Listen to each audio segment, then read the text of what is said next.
y me propuso escribir un cuento de amor para expresar el gran amor que sentía por ella. Y de nada me sirvió tanto florilegio porque me soltó un no rotundo que yo me quedé anonadado y dije, pero ¿por qué no? Y luego me suelto una frase que para mí ha sido condenatoria. Es que hablas como profesor. Que Templado lo ha escrito, entre comillas, Diego. Entonces es Diego el que ha elegido las canciones y los poemas. Acabo de terminar 2 libros, una novelita situada en Cajamarca. Probablemente nuestro país es un país que todavía necesita un poco más de punch en educación y un poco más de punch en la cultura.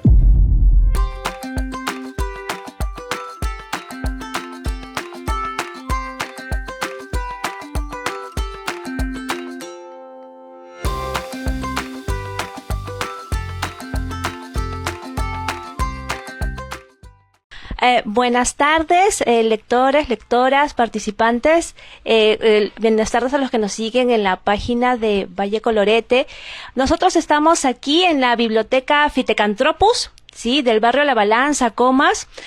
Nos encontramos en nuestra primera sesión presencial del Club de Lectura Rincón Literario.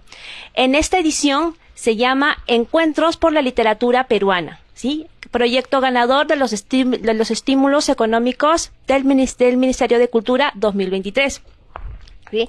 Hoy tenemos estamos muy emocionados por tener la presencia del autor Jorge Eslava, ¿sí? Estamos transmitiendo también esta sesión por el Facebook Live del Centro Cultural Valle Colorete, ¿sí? Bueno, primero, antes de comenzar, nos gustaría agradecer, a la biblioteca, a los gestores de la biblioteca Fitecantropus por su convicción por promover la lectura, sí, y en ese sentido nos han brindado el espacio de una manera muy amable, sí, este agradable espacio, y también, obviamente, a todos los participantes que nos están acompañando de forma presencial ahora, ¿sí? Antes, para conocer un poco más sobre Jorge Eslava, sí, y luego arrancamos con las preguntas. Tiago nos va a comentar, sí, acerca de la vida de Jorge Eslava, acerca de su recorrido literario. Tiago, adelante.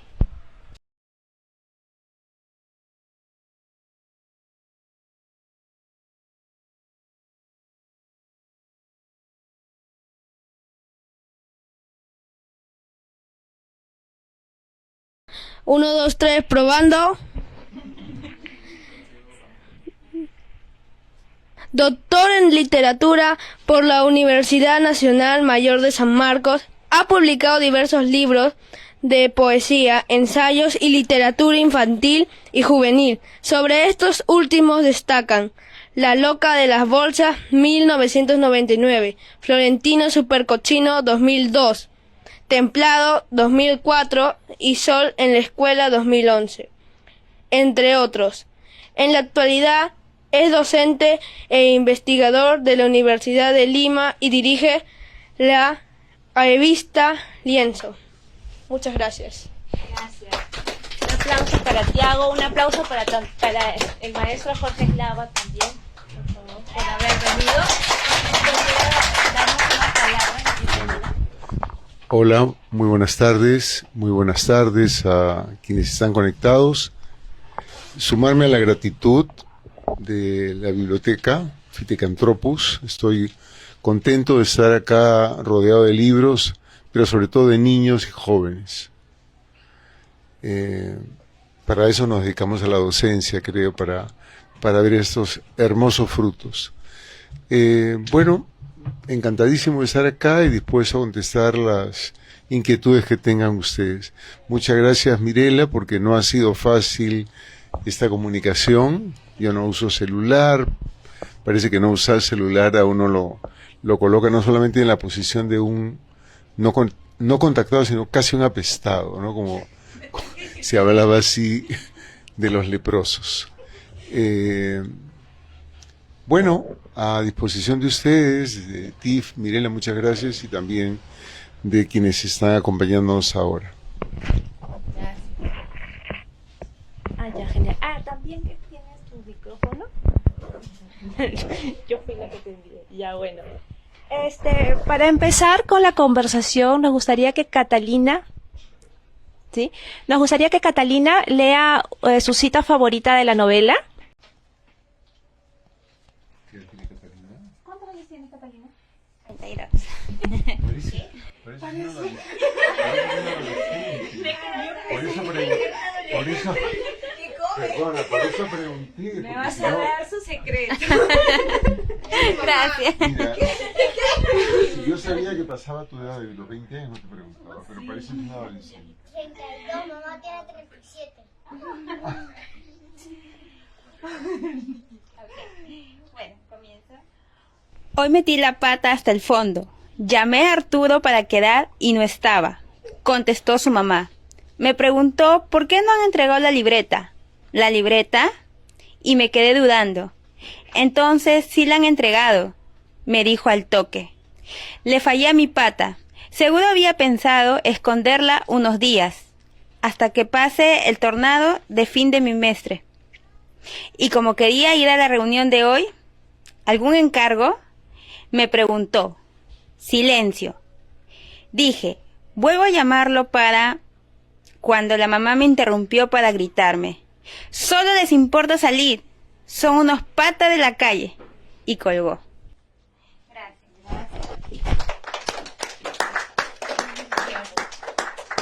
Buena cita, buena cita. Pobre Arturo, sentí pena por Arturo.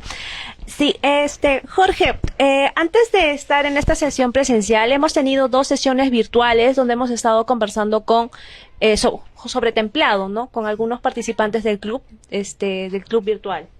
Y la pregunta que varios participantes tenían es, ¿qué te inspiró para escribir una novela como Templado? Yo no dejo de sorprenderme la suerte que he tenido esta novela, porque es una novela, voy a usar una palabra que no me gusta mucho, pero no encuentro un fácil reemplazo. Es una novela exitosa en los colegios, ¿no? Y acertar con este mundo interior adolescente en una novela que rompe el estereotipo de que solamente importan a los adolescentes las drogas, el sexo y la violencia, ¿no? Es una novela donde hay, desde luego, amor, pero es una novela de carácter contemplativo, una novela reflexiva, es una novela de un protagonista muy pensante y muy crítico, ¿no? O sea, es una novela que perfectamente podría haber sido censurada en la escuela, porque hay pasajes donde Diego cuestiona a los padres, cuestiona a los profesores, cuestiona a la sociedad, ¿no?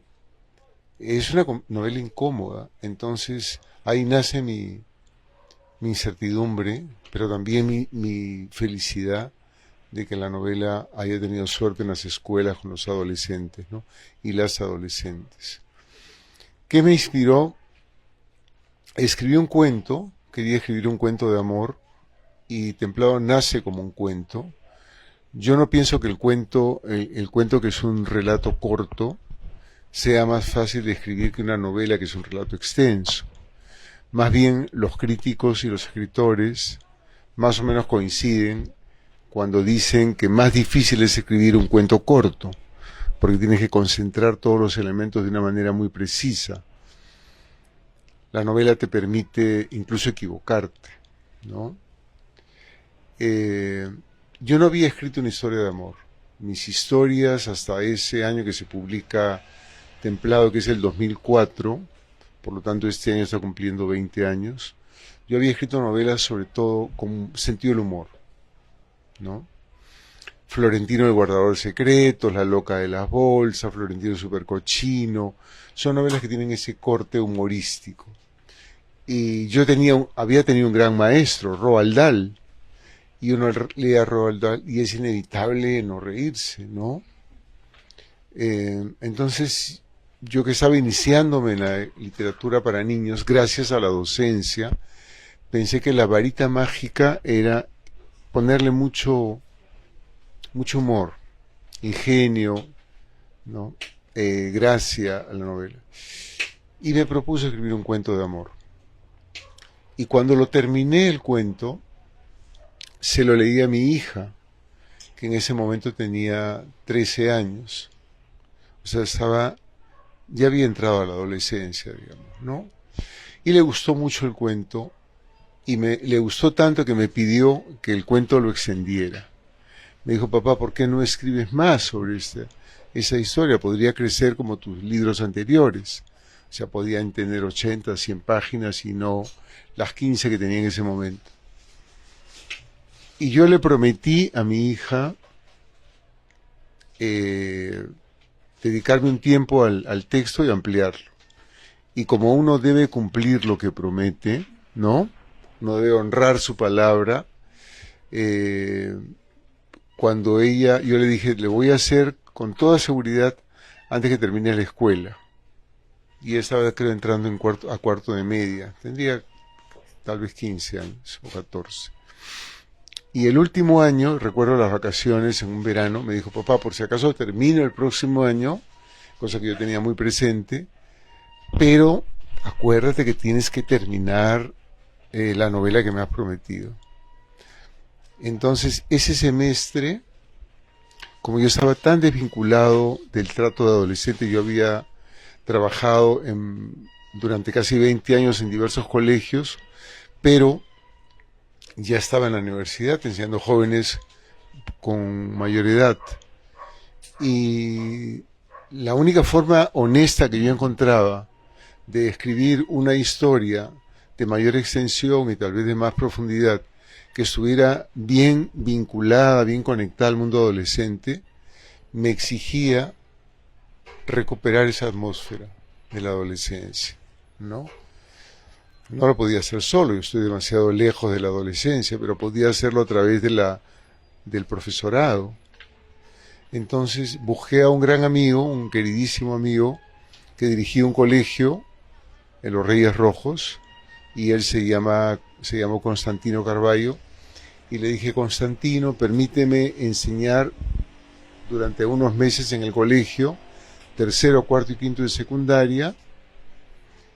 El asunto del pago y eso ni a él ni a mí nos importaba mucho. Entonces enseñé ese semestre del 2003, debe haber sido. Volví a enseñar en el colegio, volví a vincularme con los adolescentes, a ver cómo hablan, a verlos cómo juegan, saber qué consumen, qué cine, qué música, cómo se relacionan entre ellos.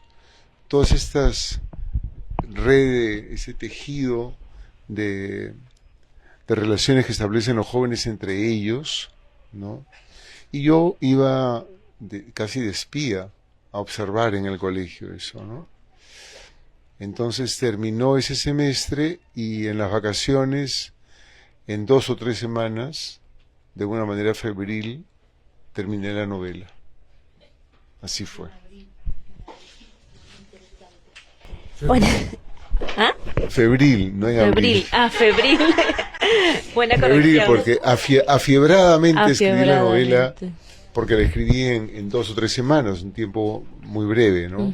Pero ya la novela la venía pensando hacía meses. Genial. Bueno, ha mencionado varias cosas interesantes en torno a la novela. Me llamó la Sin atención. querer, ¿ah? Sí, verdad. No se preocupe.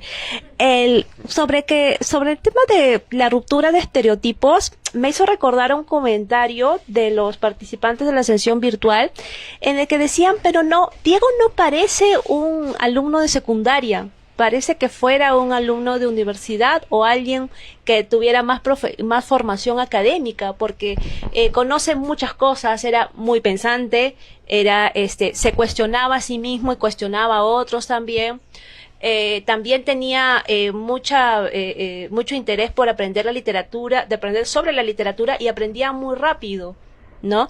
Entonces efectivamente rompía esos estereotipos acerca del adolescente que solamente busca divertirse o simplemente ser un rebelde sin causa. Esos son. Ahora, y en cuanto a la atmósfera de la ¿Me adolescencia, permites una acotación? Sí, por supuesto. Yo me parecía un poco a Diego en la adolescencia, ¿no? Y tengo una anécdota que retrata ese ser singular que puede llegar a ser un adolescente. Es verdad que el adolescente y la adolescente están muy pendientes, no de lo que dicen los adultos, sino de lo que dicen los pares de ellos. Están muy atentos y se sienten muy expuestos porque sus amigos y amigas lo van a juzgar cómo se viste, cómo habla, cómo se comporta, en fin, ¿no? Eso genera una gran tensión en los adolescentes. Yo era un chico singular, como lo es Diego, ¿no? En el sentido de que era un gran lector, le gustaba el cine, escuchaba buena música y era un chico crítico, con cierta dosis de ironía, ¿no? O sea, podría perfectamente haber calificado como un nerd, ¿no? Un chico raro, incluso propenso a las burlas. Pero ¿qué lo libra de eso? Como me ocurre a mí, el fútbol. Juega pelota y es un crack, ¿no? Entonces, en un colegio eso te da prestigio, te da jerarquía, ¿no? La gente te respeta. Entonces, si bien esas virtudes como la lectura o no decir lisuras, ese comportarse tan noble de Diego, parecen ser virtudes un poco desacreditadas, Diego lo compensa con el juego de pelota. Y a mí me ocurrió de chico, tendría 14 años, y me declaré a una chica, como se solía hacer antes, ¿no? Bailando un lento, buscas cierta intimidad en ese metro cuadrado que estás usando mientras bailas, y no sé qué rollo le habré metido a la chica, seguramente había robado algunos versos ajenos de Neruda, ¿qué le diría? Y le hablé muy lindo, para expresar el gran amor que sentía por ella. Y al final terminé con la pregunta, ¿quieres estar conmigo? Y de nada me sirvió tanto florilegio porque me soltó un no rotundo que yo me quedé anonadado y dije, pero ¿por qué no? Y que no, pero ¿por qué no? Y no me quería mover, no quería soltarle la mano, no. Me tienes que decir por qué no. Está bien, te lo voy a decir. Segundos de tensión, silencio, y luego me suelto una frase que para mí ha sido condenatoria. Es que hablas como profesor. O sea, lo que me descalificaba como adolescente es que hablaba como profesor. Y Diego habla un poco como un chico mayor también, ¿no? Entonces, pero es lindo ver cómo muchos adolescentes se identifican con él, ¿no? Probablemente nuestro país es un país que todavía necesita un poco más de punch en educación y un poco más de punch en la cultura. Seguramente tendríamos chicos mucho más lectores, chicos mucho más interesados en ver buen cine, si tuviéramos una buena cartelera, en fin. Digamos que las condiciones del Perú de Lima no son muy favorables, ¿no? Sí, justamente Diego, pues al menos tenía una biblioteca en su colegio, también llevaba un curso de literatura, entonces le tomó y su sensibilidad hizo que pues le tomara atención a esos cursos y que bueno, expresara sus emociones por ese medio, ¿no?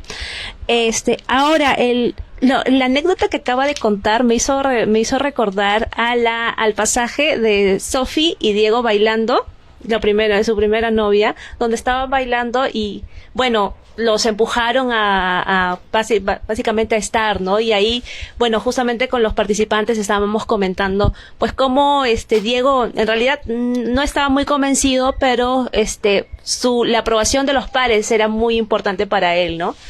Aprobar viene de prueba. Uh-huh. Y la adolescencia es un periodo en la que el muchacho está sometido a varias pruebas. Pruebas casi es un asunto tribal. Es un ritual de los adolescentes, por ejemplo, la iniciación sexual, tener un enamorado, no necesariamente el acto amoroso, ¿no? Todas esas son pruebas que el chico tiene que atravesar, y este ritual se cultiva incluso en culturas no occidentales, ¿no? Eso es un tema de ritual. esas competencias de besos en el cine, Claro. sí, esos son los pasajes medio Desde complicados. luego, desde cómo te Ajá. vistes, ¿no? Que si te atreves a hacer esto o no, o a hacer esto o lo otro, ¿no? Ser buen alumno pero no ser el chancón, eso te desacredita, ¿no? Y ser buen alumno dando la apariencia que no estudias, o sea, la gente dice, Capo es inteligente, no estudia mucho pero es bien inteligente, y en realidad probablemente ese chico se mata estudiando en la casa, ¿no? Sin que nadie lo advierta. Muchas apariencias. Sí, yo me acuerdo, perdón, esa dinámica creo que es muy interesante. ¿Estás bien? Para los hombres, pero las mujeres, yo no sé si ustedes se acuerdan de su adolescencia, pero para nosotras lo que nos libraba del bullying, porque si no entrabas en la dinámica de que eras la chica más linda del salón, que estaba bien que no seas la más inteligente, sino estaba mejor si eras tonta y la más linda del salón, pero para nosotras, las que no entrábamos en ese estándar, que yo era de las que leía, las que miraba así como Diego, estos, ¿por qué actúan así? ¿Qué les pasa? Aparte, yo venía de provincia, entonces era peor todavía. Para mí eran estos los bichos raros. A mí lo que me libraba de eso era ser la chica inteligente del salón, porque ellos me necesitaban a mí.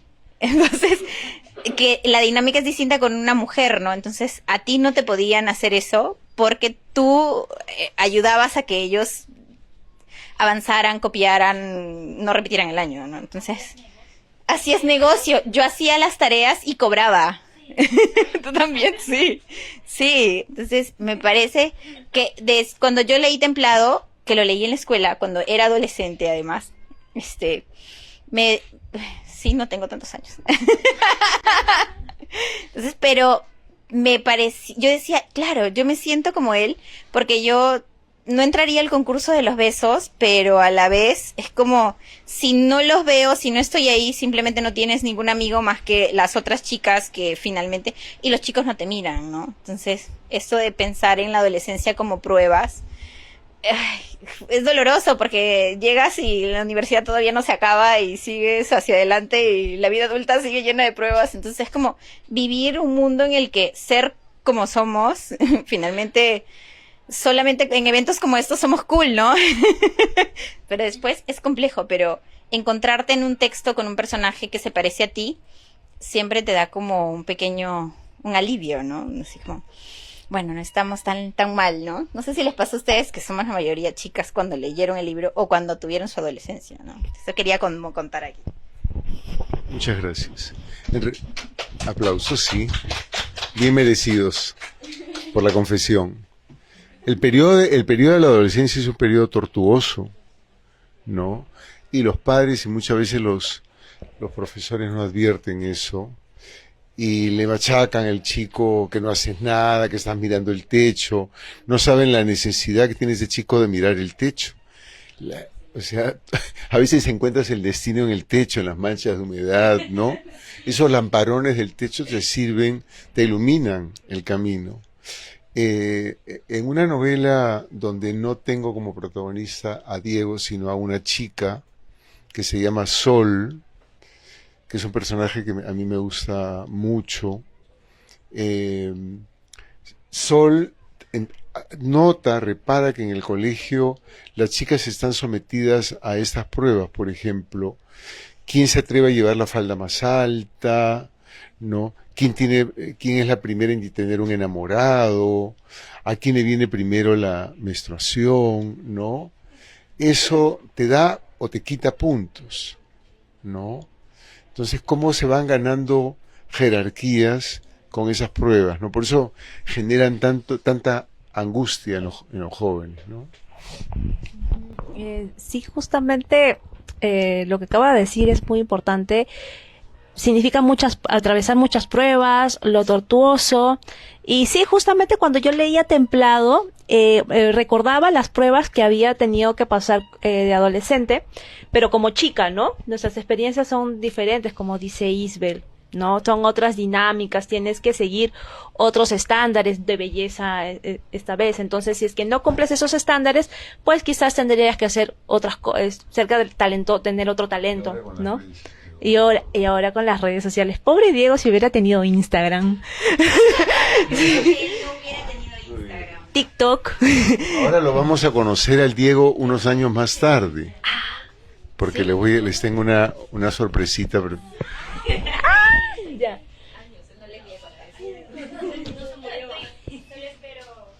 Ya. Ajá.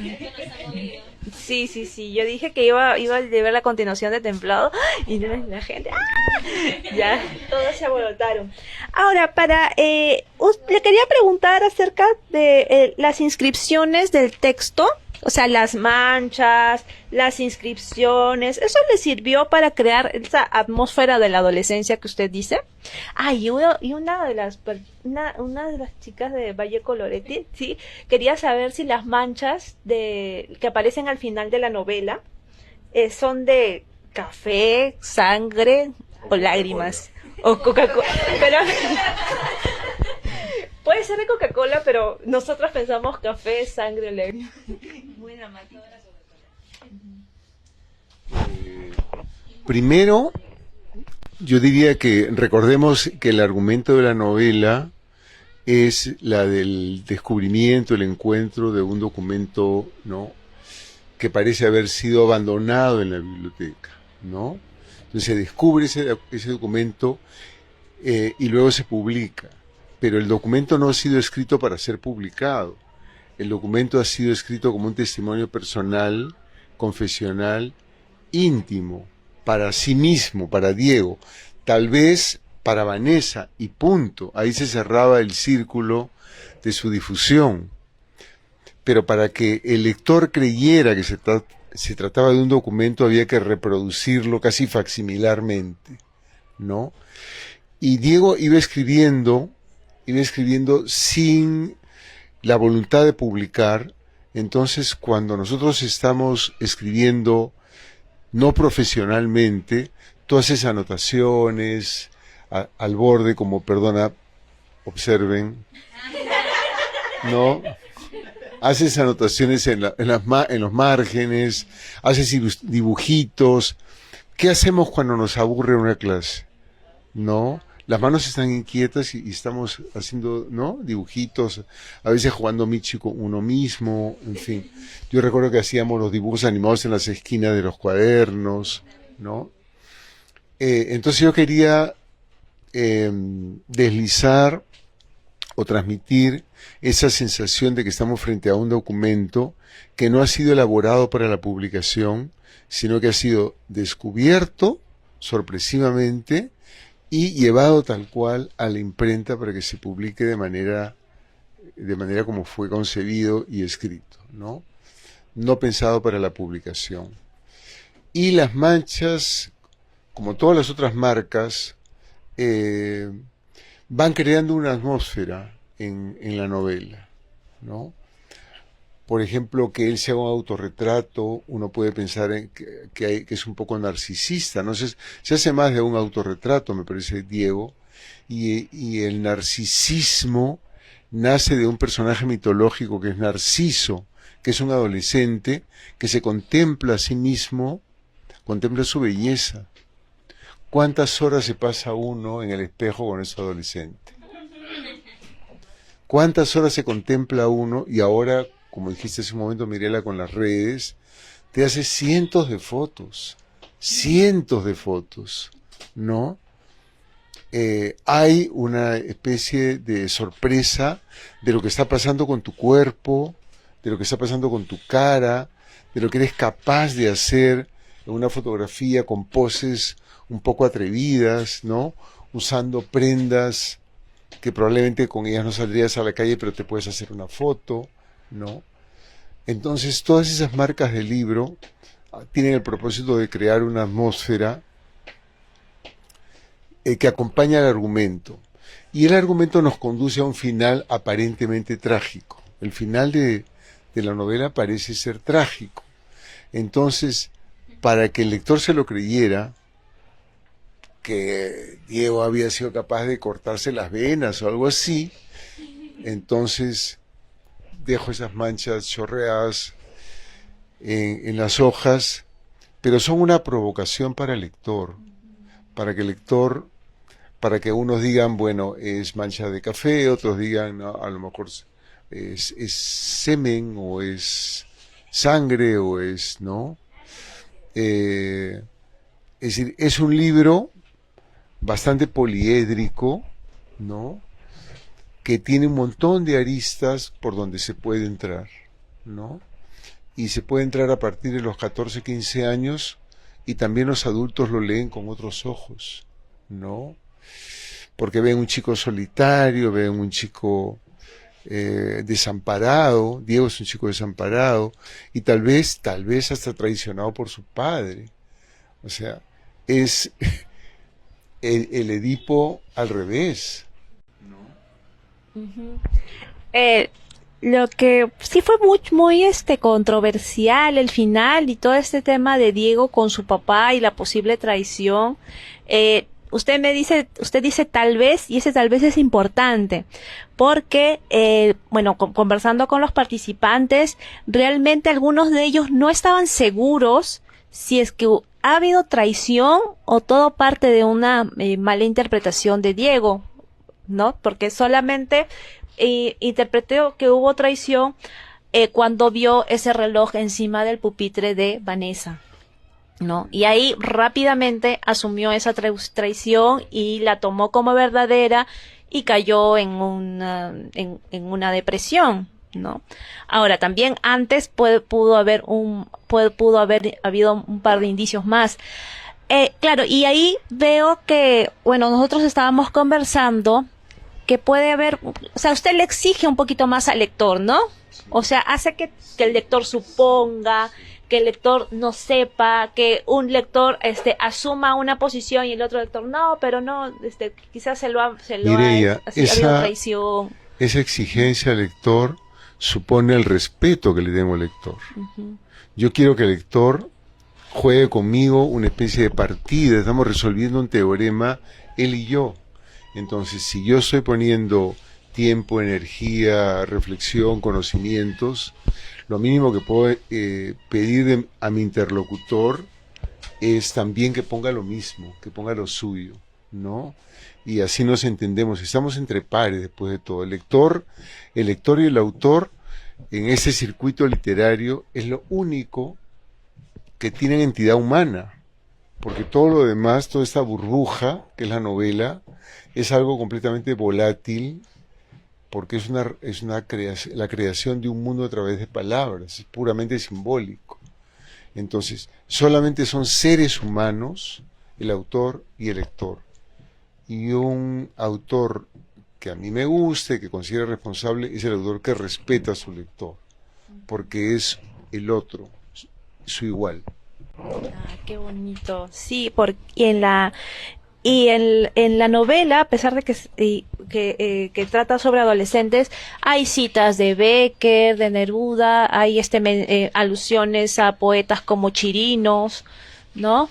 Y también incluso hay canciones. Una participante estaba preguntando cómo eligió las canciones que menciona cómo eligió las canciones y las referencias literarias que menciona en Templado. Pero no te olvides, Mirela, que Templado lo ha escrito, entre comillas, Diego. Uh-huh. Entonces es Diego el que ha elegido las canciones y los poemas, ¿no? Yo soy un personaje fantasmagórico que está detrás de Diego, y sin que el lector, eso es lo que yo quisiera, note los hilos de ese títere, ¿no? Yo prefiero que Diego tenga autonomía y que él decida las canciones y los poemas. Ahora, esa es una pregunta, esa es una respuesta literaria, una respuesta real es que yo me comprometo tanto con los personajes, pienso cosas que no aparecen en la novela, pero que yo las necesito para tener muy consolidado el personaje en mi cabeza, ¿no? Necesito saber si Diego hace planchas en la mañana, si Diego es muy aseado, si Diego sufre de estreñimiento o no. O sea, no todo tiene que estar en la novela, pero todo lo que sea posible necesito yo tenerlo en la cabeza para conocer a mi personaje. Entonces, una vez que tengo bien construido el personaje, puedo hacer que ese personaje conquiste la autonomía y elija los textos, las canciones, las películas que menciona, ¿no? Compromiso con su personaje, me parece muy interesante. Ah, perdón. Ya. No pierdas los papeles. Literalmente perdí los papeles. Ahora le voy a comentar. Hay participantes en el club de lectura, como es virtual. Entonces hay participantes que vienen, que están en Arequipa, en México, y hay dos lectores de Arequipa que le han mandado sus comentarios, ¿no? Primero voy a leer. ¿Me permites ampliar la respuesta anterior? Claro. Si nosotros vemos, entre comillas, porque en realidad leemos un texto, pero como todos tenemos un retroproyector interno, cada uno ve su propia película. Tú lees un texto, pero tú lo proyectas dentro de ti a tu modo, ¿no? A veces lo que ha visto mi compañera de la mano izquierda y mi compañero de la mano derecha no tiene nada que ver con mi punto de vista personal. Diego, al mencionar qué poetas lee, al mencionar qué música escucha, también se está definiendo cómo es como persona, ¿no? Yo no necesito decir Diego está comprometido con la sociedad, Diego es un contracultural, Diego es un chico rebelde. No necesito hacer un listado de sus características porque el hecho que escucha a Silvio Rodríguez ya está encapsulando todos esos conceptos, por ejemplo, ¿no? O decir es un chico romántico, es un chico muy sensible. Basta decir que lea Becker y ya tengo revelado cómo es Diego por dentro, ¿no? La efervescencia emocional que experimenta Diego. Somos nuestros gustos, ¿no? Exacto. Y es como usted o sea, en la novela se muestra a Diego, ¿no? No tanto se describe, ¿no? Como con adjetivos, sino se muestra. Y a partir de esos gustos, el lector puede ya intuir cómo es Diego. Incluso si es que el lector no conoce esas referencias o esas canciones, otra vez perdí los papeles. Van dos. Dos veces. También puede animarse a escucharlos, ¿no? A leerlos, a escucharlos. Entonces eso también es parte del respeto que le tiene el lector. Yo estoy casi seguro que muchos terminan escuchando las canciones, que muchos corren a leer a Becker, ¿no? Entonces, si un personaje de una novela moviliza al lector, en gran medida esa novela está cumpliendo un cometido, ¿no? Yo creo que no hay escritor que no tenga una intencionalidad cuando escribe, ¿no? Y yo quiero un lector no pasivo, sino un lector activo, que esté dialogando con el personaje, con las acciones del personaje, que apruebe alguna de sus acciones, que desapruebe también. No tiene por qué ser un hincha incondicional del protagonista, ¿no? Lo importante es que establezca un diálogo con los personajes, en particular con el protagonista.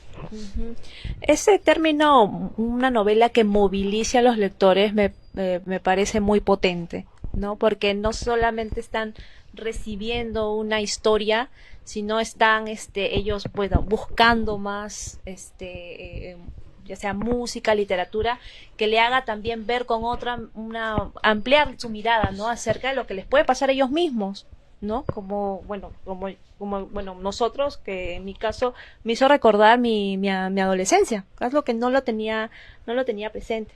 Es sorprendente, mira, tú has estudiado literatura y a veces leemos un ensayo o un artículo académico para pensar en un texto breve. El artículo académico que puede tener, no sé, 12, 15 páginas, y luego ese artículo de 12, 15 páginas presenta una bibliografía de 2 páginas. Y tú dices, todos estos libros ha tenido que leer ese señor para escribir esa novela, y es que esa novela, en gran medida, es como si fuera una ebullición, ¿no? Todo se gasifica, todas esas lecturas se gasifican y se concentran al final en un sólido que es el producto final, ¿no? Entonces, una novela transmite una cantidad de información. Toda buena novela nos transmite mucha información y mucha reflexión de vida. Cuando le preguntan una vez a García Márquez cuánto tiempo le tomó escribir Cien años de soledad, presumiendo que García Márquez va a contestar 1 año, 2, 3, y contesta toda la vida, ¿no? Entonces, a veces escribir una novela te puede tomar 1 mes o 2 o 6, pero en realidad hay años de trabajo intelectual, de trabajo artístico, de lectura, de fracasos de vida, de momentos radiantes, ¿no? O sea, y todo eso nos conduce a una definición con la que se suele muchas veces denominar la literatura como una forma de conocimiento, una forma placentera o emocional de conocimiento, ¿no?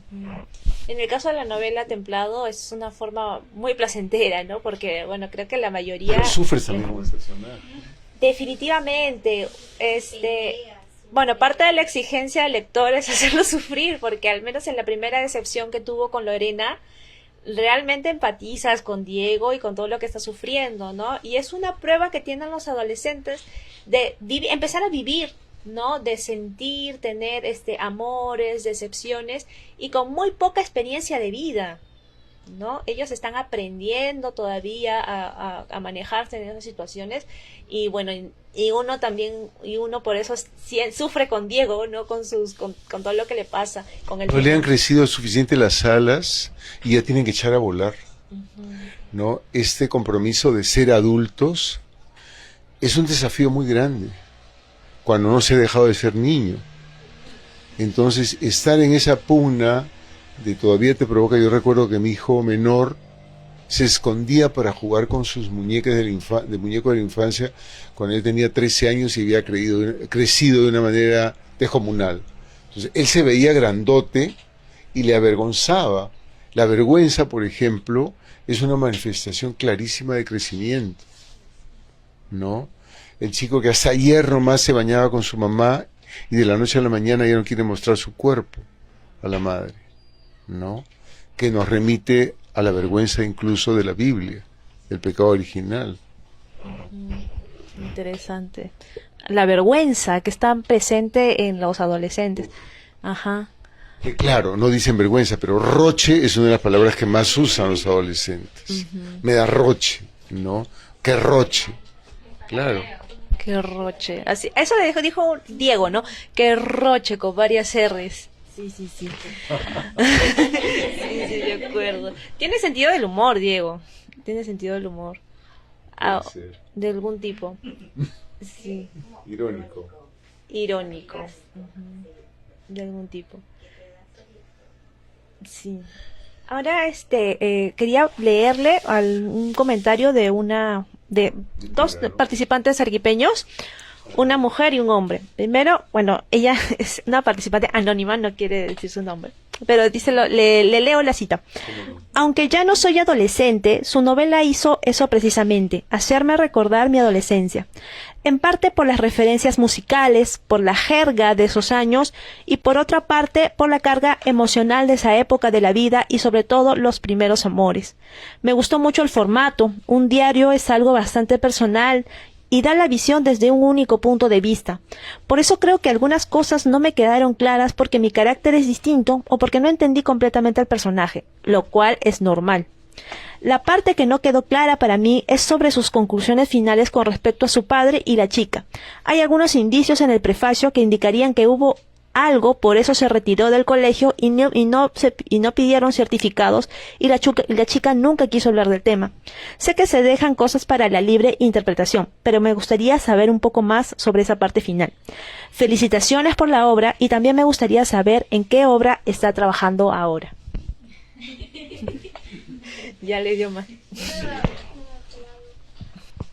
Yo también vivo desconcertado con cuál es la suerte, en qué desencadena esa escalonamiento, digamos, de desgracias que vive Diego, ¿no? Yo tengo una lectura como lector, ya no como autor.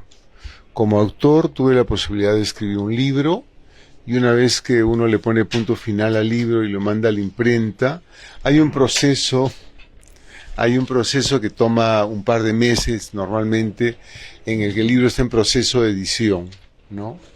Y uno todavía tiene la posibilidad de intervenir el libro, modificar algunas cosas, pero llega un momento que ya te despides del libro y te conviertes de ahí en adelante en su lector.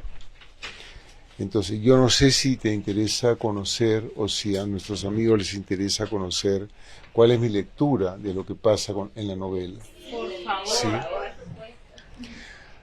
Hay efectivamente una relación extraña y contradictoria entre Diego y el padre, ¿no?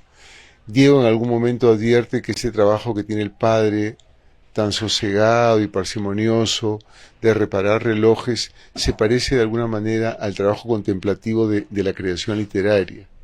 El aislamiento, el silencio, la soledad, ¿no? Entonces, Diego está cerca de su padre. Pero aun cuando está cerca de su padre, tiene un diálogo en una oportunidad en la que Diego le pide dinero para ir al prostíbulo. ¿Recuerdan? Y el padre saca de su bolsillo, de una manera bastante, digamos, distraída, saca del bolsillo dinero y le da a Diego.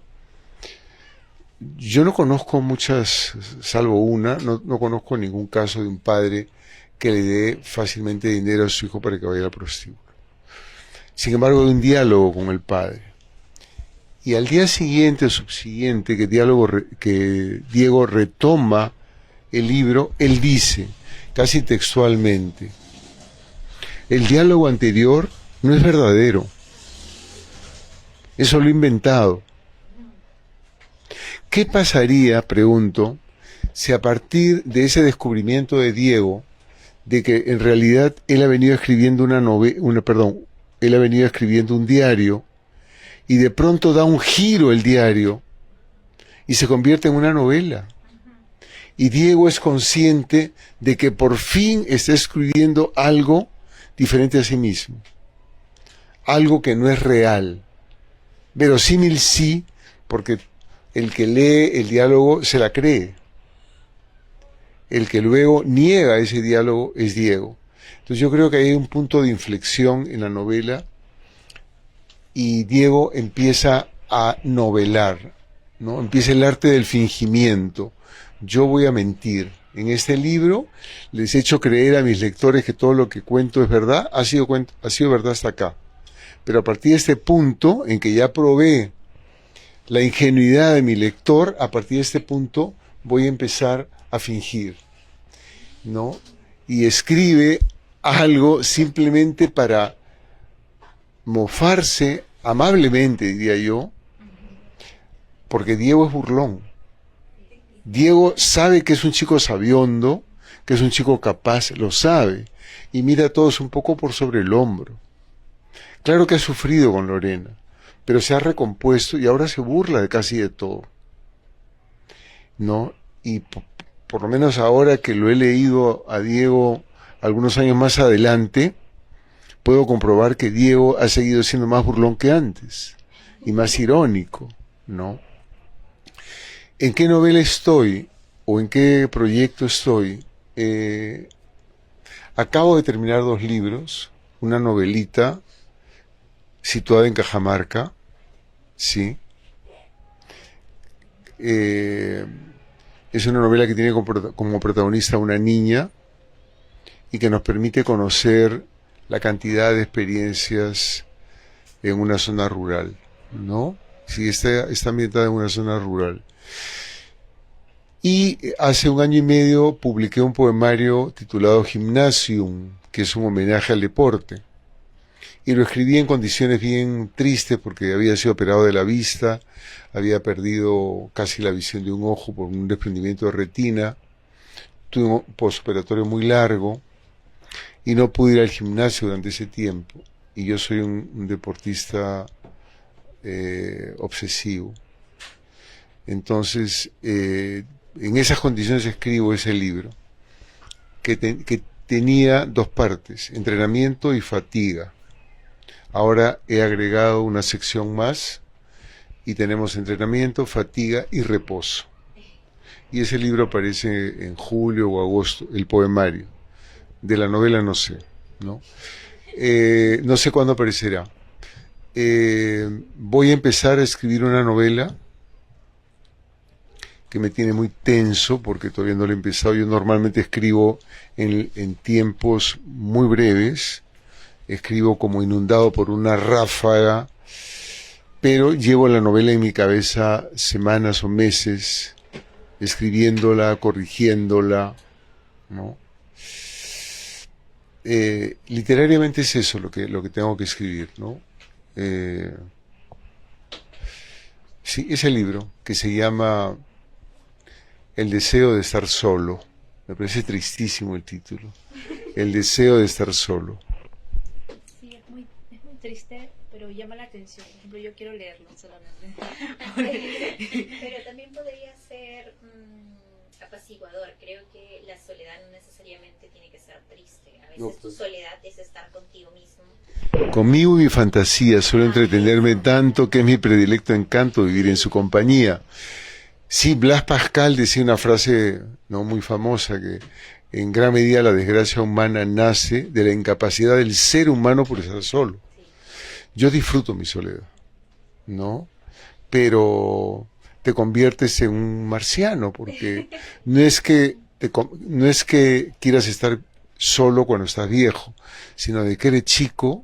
Yo he aprendido a cultivar mi soledad, ¿no? El hecho de que no tenga celular, que no tenga redes, es una manera también de custodiar muy celosamente mi privacidad. Y paso largos ratos en mi estudio. Pues es imposible aburrirse en mi estudio, con tanto libro y con tanto objeto que tengo.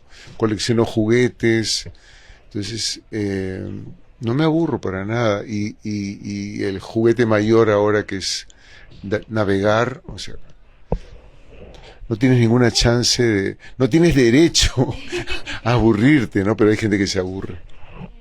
Soledad también ahora es como el sinónimo de depresión, ¿no? Una persona sola es alguien depresivo, sumergido a sí misma, para decaer en lo más profundo. Sí. Y también como alguien aburrido. Muchas veces Sí, cuando yo claro. he pedido un momento de soledad para mí, para encontrarme, equilibrarme, para estar yo misma, me han dicho: ay, qué aburrida eres, ¿cómo vas a pedir eso? Si la gente es sociable, ¿no? ¿Cómo es posible? Pero su título también me motiva a saber desde Sí. qué perspectiva, quién lo está diciendo. Ajá. Yo creo que la soledad es un asunto hondamente filosófico, ¿no? ¿Qué haces con ella?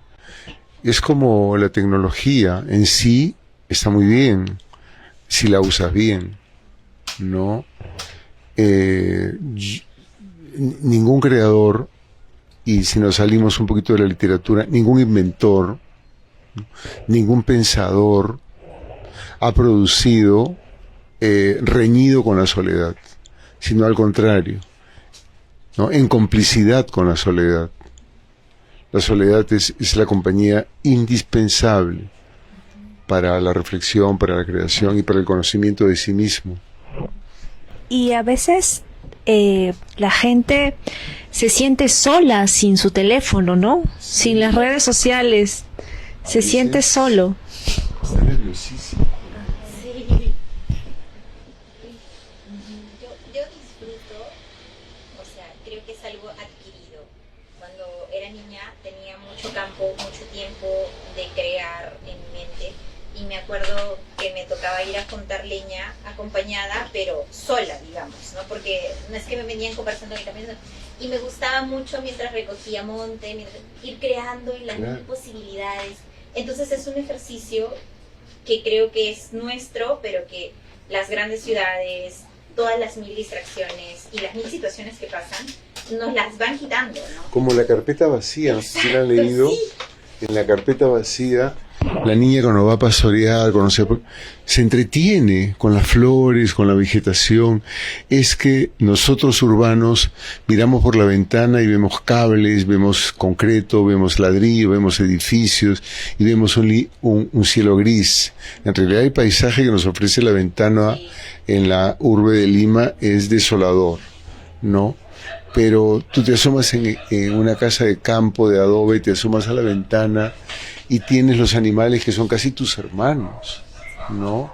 Hay un franciscanismo en la vida rural que hace que la vida sea más honda, más tierna, ¿no? Y más hacia adentro también, más ensimismada, ¿no? El hecho de que se construya en esta oralidad que existe en estas zonas donde la tecnología todavía no los invade, en el sentido de cómo nos invade a nosotros en Lima, permite esta sensación de estar solo y de a la vez compartir esto que construyes con los otros. A mí me pasa eso, que cuando estoy en Lima, lo que construyo es las 1000 maneras en las que podría morir, accidentarme, y las construyo con toda la tranquilidad porque asumo la muerte como la normal, pero en eso pienso todo el tiempo, ¿no? Entonces, sin que se preocupen de que realmente estoy... Pero pienso en eso y digo, me voy a tal lado. Si pasara aquí esto, y voy construir. Pero cuando estoy en el campo, en mi campo, entonces voy pensando y digo, ¿cómo podría yo hacer esto? Y pienso en otras cosas. Y no se me ocurre, evidentemente, en el gris de Lima, ¿no? Pero eso me pasa mucho. Ahora, lo lindo es cuando tiene una consecuencia eso. Por ejemplo, estar en una cueva y te conviertes en el sabio, ¿no? Pero luego sales de la cueva y te conviertes en el profesor. Uh-huh. El profesor que transmite esa sapiencia, ¿no? Entonces, esa es la trascendencia que uno puede conseguir con la soledad.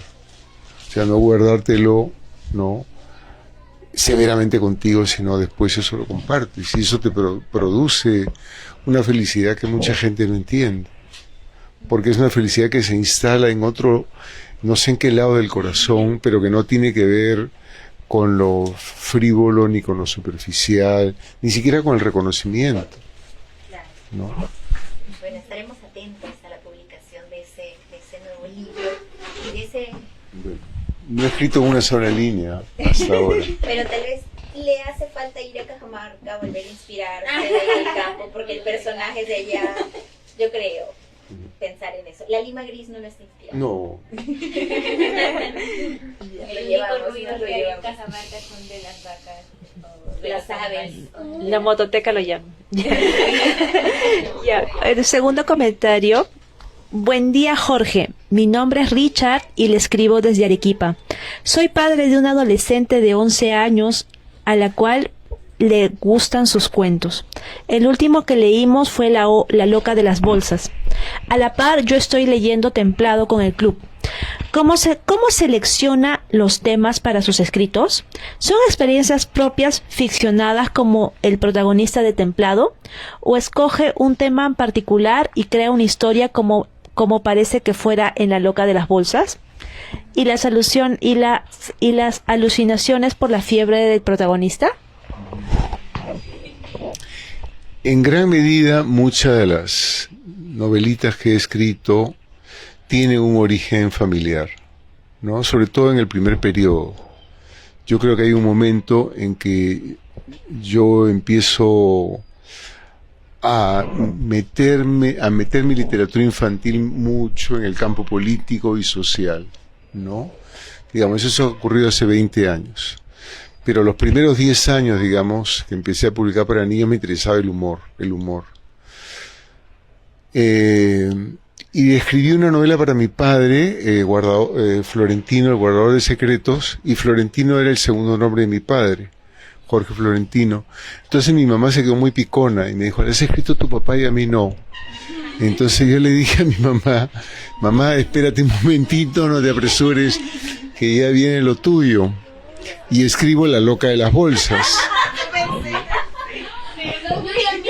Y es que a mi madre le decía, yo le había puesto ese apodo porque había había un loco en el barrio, yo vivía en La Punta en esa época, y había un señor, un loco pata en el cielo, un orate total, que llegaba con una collera de perros detrás y él revestido de cajas, ¿no? Entonces armaba una habitación, pasaba la noche ahí y al día siguiente doblaba las cajas y se iba.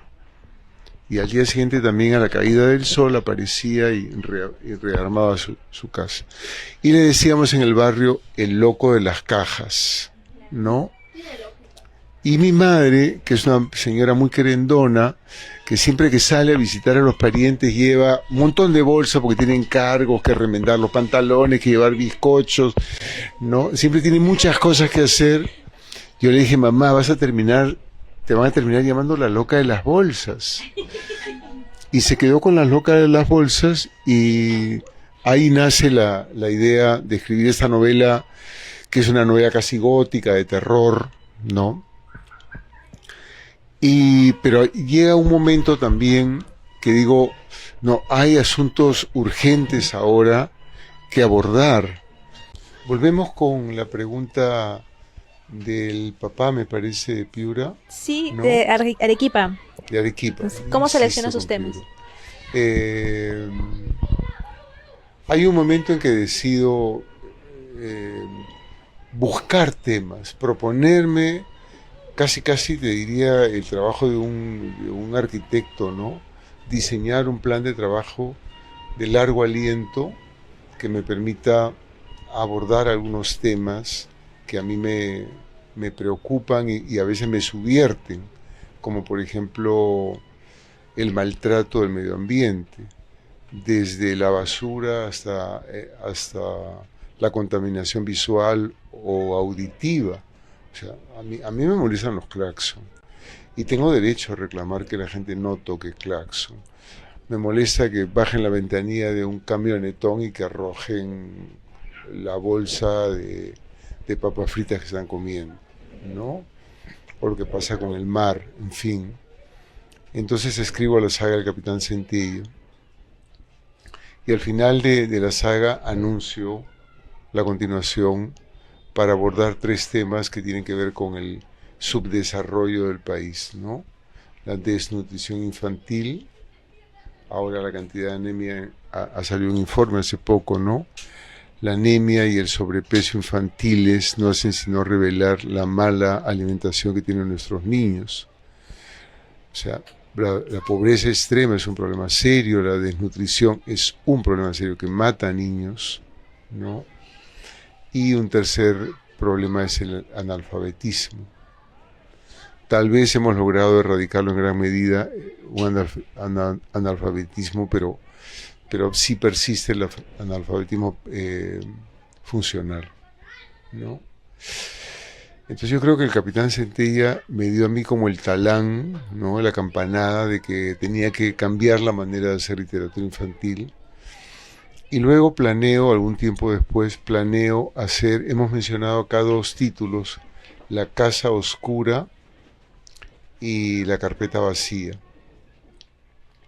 La Casa Oscura y La Carpeta Vacía forman parte de una colección que lleva el título de un libro famoso de Jorge Basadre, el gran historiador de la República Peruana, ¿no? Perú, Problema y Posibilidad. Entonces yo cogí un pedazo del título, Problema y Posibilidad, y diseñé un proyecto para una colección con 6 novelitas, ¿no? Para abordar el tema del abuso sexual, del bullying, del sobrepeso, de la pobreza, ¿no? Escribí los 6 cuentos, se publicaron 2, y luego problemas en la editorial y fue imposible continuar, pero van a aparecer ahora. Van a aparecer con otro sello editorial después de varios años largos.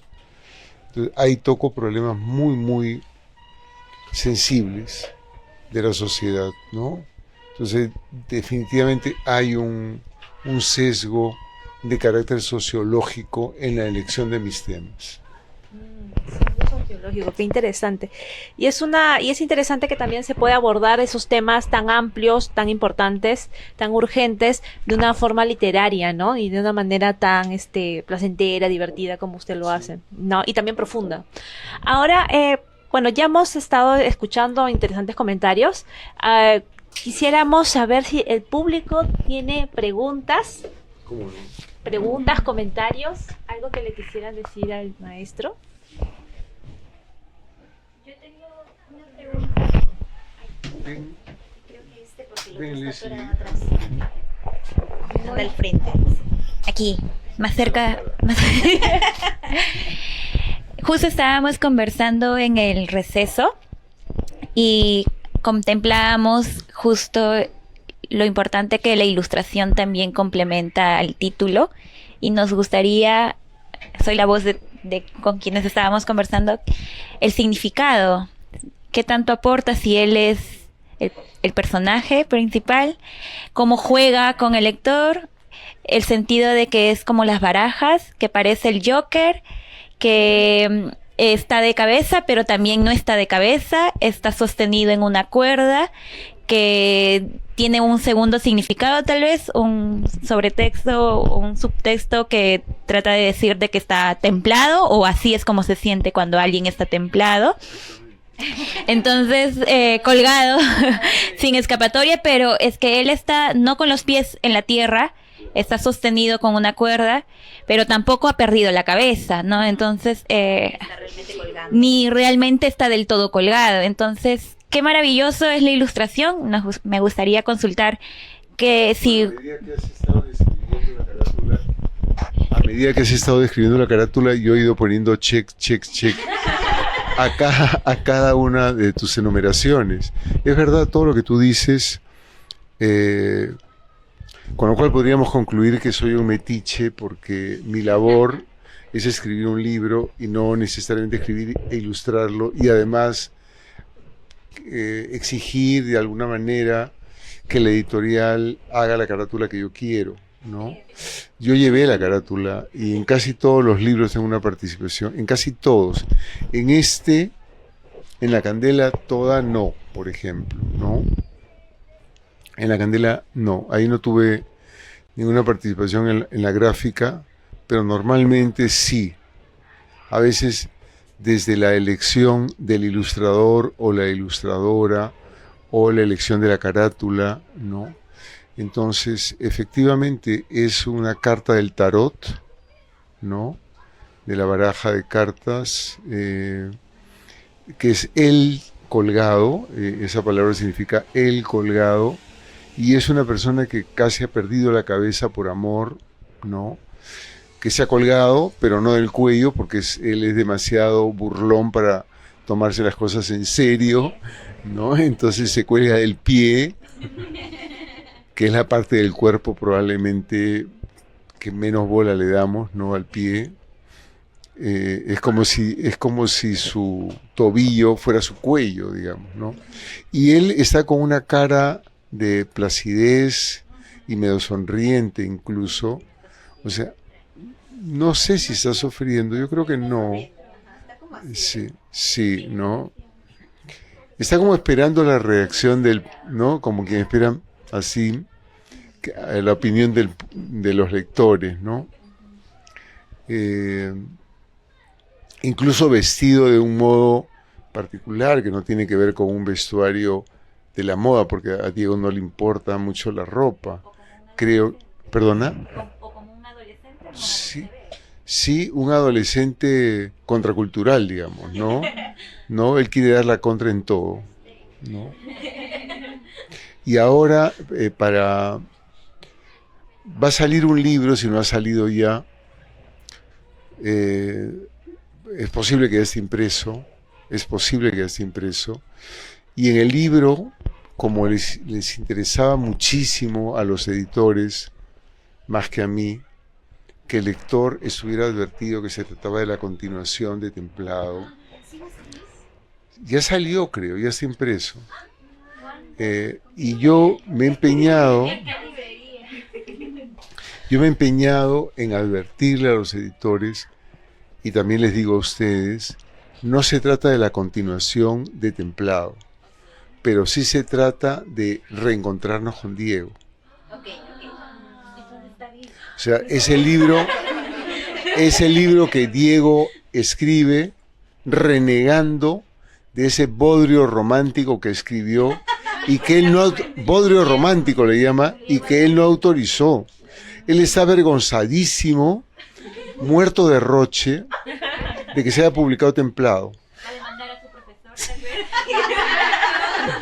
Entonces ahora entra en ligas mayores. Diego tiene 19 años, pero el editor mira esto con otros ojos y necesitaba que el lector advirtiera al toque, de inmediato, que ese libro estaba vinculado íntimamente a Templado. Entonces a mí se me ocurrió que yo tenía ya una imagen para la carátula de este nuevo libro. Se me ocurrió que esa imagen estuviera contenida en un naipe también. Entonces, como si fuera un juego de cartas, el naipe de abajo es el de Templado, y casi superponiéndose está este naipe nuevo con este libro escrito por Diego, que se llama Perro Blanco, y que es una inmersión en el mundo de la filosofía, que aparentemente es a lo que Diego se va a dedicar. No lo sabemos, aparentemente tú estás siempre a la casa de mis adverbios así de incertidumbre, o tal vez, o aparentemente, porque Diego no está muy convencido con la universidad, nada le complace, es un chico permanentemente insatisfecho. O sea, si hubiera que ubicarlo filosóficamente dentro de las experiencias o escuelas de filosofía del siglo XX, sería un proyecto, un protoexistencial, digamos, ¿no? Un proyecto de chico existencialista, el Sísifo que sube la roca todos los días sobre el hombro en esa cuesta, simplemente por el afán de subirla, y después la roca regresa y él se pasa toda la vida, como nosotros nos pasamos toda la vida tratando de concretar alguna ilusión, ¿no? Sabiendo, son muy conscientes de que es una ilusión, termina, la completaste y quedaste medianamente satisfecha porque tienes la roca que regresa y tienes que volverla a subir y subir 1000 veces. Pero a Diego no le interesa mucho el siglo XX, le interesa más la filosofía clásica. Entonces termina adscribiéndose a una escuela, que a mí me gusta mucho también la filosofía, una escuela de los cínicos, ¿no? Que son las personas que rechazan los bienes materiales de esta sociedad, rechazan el consumismo, ¿no? O sea, la aspiración para ellos es vivir como un perro. Entonces, cínico, la palabra cínico, que hoy tiene otra acepción, claro, Diógenes de Sinope es el cínico por excelencia, que vive, decían, en un tonel, vivía en un tonel, ¿no? Y vivía con harapos, un hombre solamente entregado, consagrado al conocimiento y a la experiencia, ¿no? No le importaba el medio social ni las grandes autoridades. Cuenta un hecho real en su historia, está registrado en muchas páginas de la historia, que Julio César lo va a visitar porque necesita conocer a este filósofo de quien tanto hablan, y se para adelante: ¿usted es Diógenes? Sí, soy Diógenes. Pídame lo que quiera, yo soy el rey, el emperador, el soberano de todas estas tierras, tengo todo el poder que usted se imagina, pídame lo que quiera y yo lo voy a complacer. Y Diógenes le da esa respuesta tan famosa: solo hágase a un lado que me quite el sol. ¿No? Es lo único que le pide. No quiere más de él, ¿no? Sinope Diógenes nunca escribió nada. Lo que ha quedado de él es el recuerdo de la gente que anduvo con él, ¿no? Porque era muy famoso en su época. Toda su vida, hasta que él decide también el momento de morir, ¿no? Hasta en eso fue un tipo bastante singular y sabio, ¿no? cómo se alimentaba, le gustaba la gimnasia también, ¿no? Pensaba que era importante para vivir en bienestar ser austero, ¿no? En su comida, hacer ejercicios, cuidar el cuerpo, ¿no? Que uno tenía que darle a este mundo lo mejor. Es como si uno viniera, que cuando uno lo mandan al mundo te dan un encargo, una misión, ¿no? Entonces es un concepto completamente diferente al concepto que tenemos de cínico hoy, ¿no? Y cínico significa perro blanco, ¿no? Entonces nos encontramos con un Diego proyecto de filósofo, digamos, ¿no? Tan burlón o más burlón que el Diego de Templado, ¿no?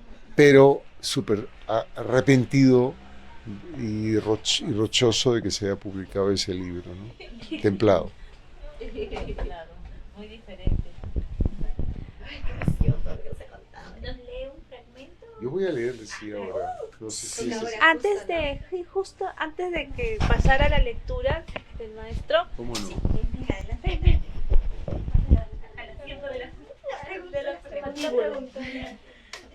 Pero ¿por qué no te paras acá para que te vean? Se ve el público. Para que sea famosa, ¿no?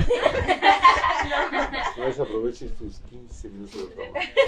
Justo sobre eso quería preguntarle, y es algo que me encanta del libro, cómo inicia con esta partición del narrador, del editor y de la misma historia en sí, ¿no? Ajá. Esa tridimensionalidad de Ajá. ficción, ¿no? Y me hizo recordar mucho a El Quijote. El Quijote que tiene este debate, y justo lo que acaba de mencionar sobre la continuación de Templado y que está súper enojadísimo, me hace recordar el debate de el Don Quijote 2 en tomo segundo, en que reniega de que haya salido una Así falsa es. copia, y me hace... Y eso lo hace escribir a él. Sí, la segunda parte. exacto, y es como que, y es lo mismo que pasa con Diego, que vuelve a escribir en respuesta de que eso ha sido publicado. Es Quiere indignante. rectificar Sí, la rectificar historia. la historia, exacto, y es algo que me llama mucho la atención, y a mis adolescentes, porque también soy docente, les llama la atención.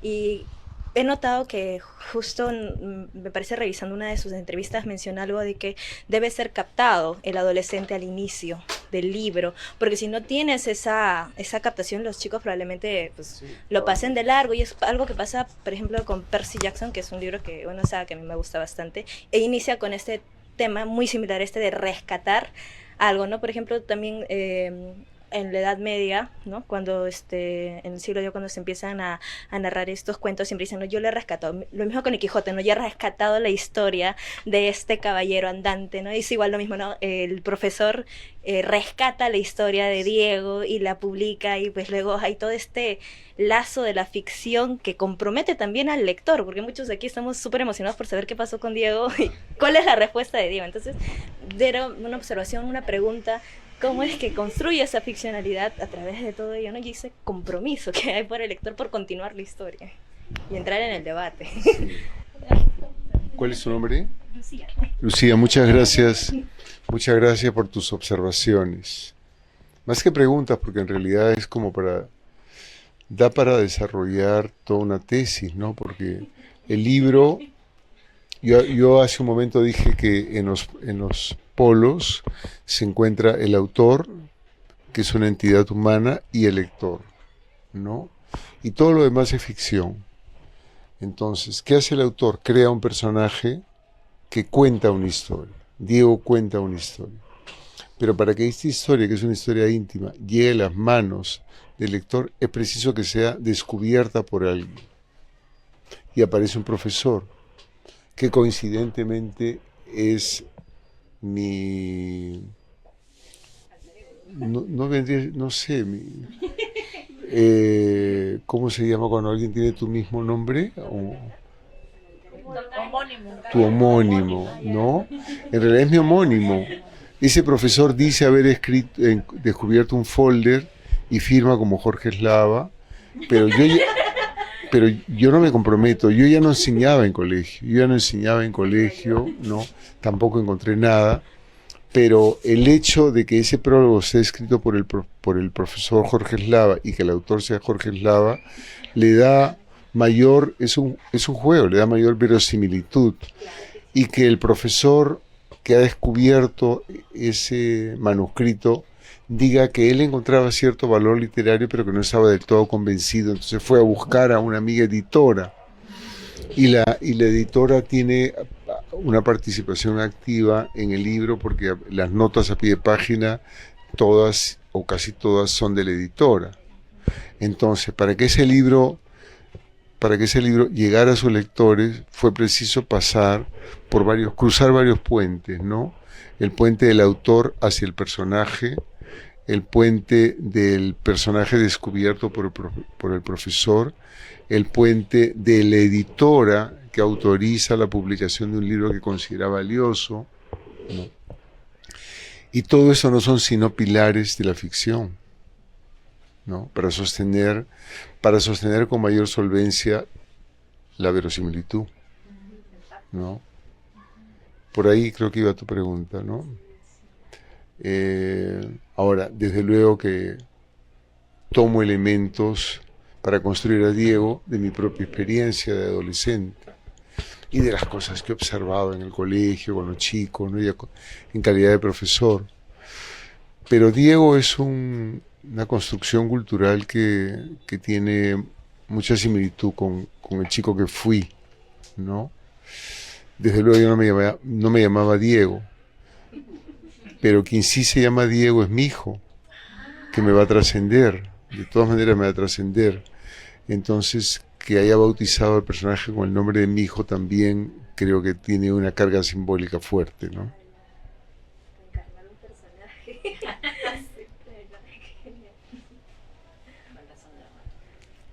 ¿Te he complacido o hay algo más? Seguimos hilando.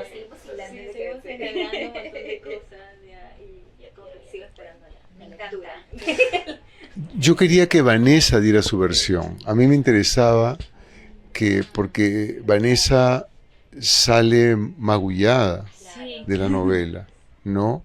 Claro, el que terminaría peor por felón es el papá. Por traidor sería el papá. Pero casi ahí cito nomás con la de plata, está Vanessa. Entonces Vanessa perfectamente hubiera podido montar en cólera y escribir lo que Varitas no dijo.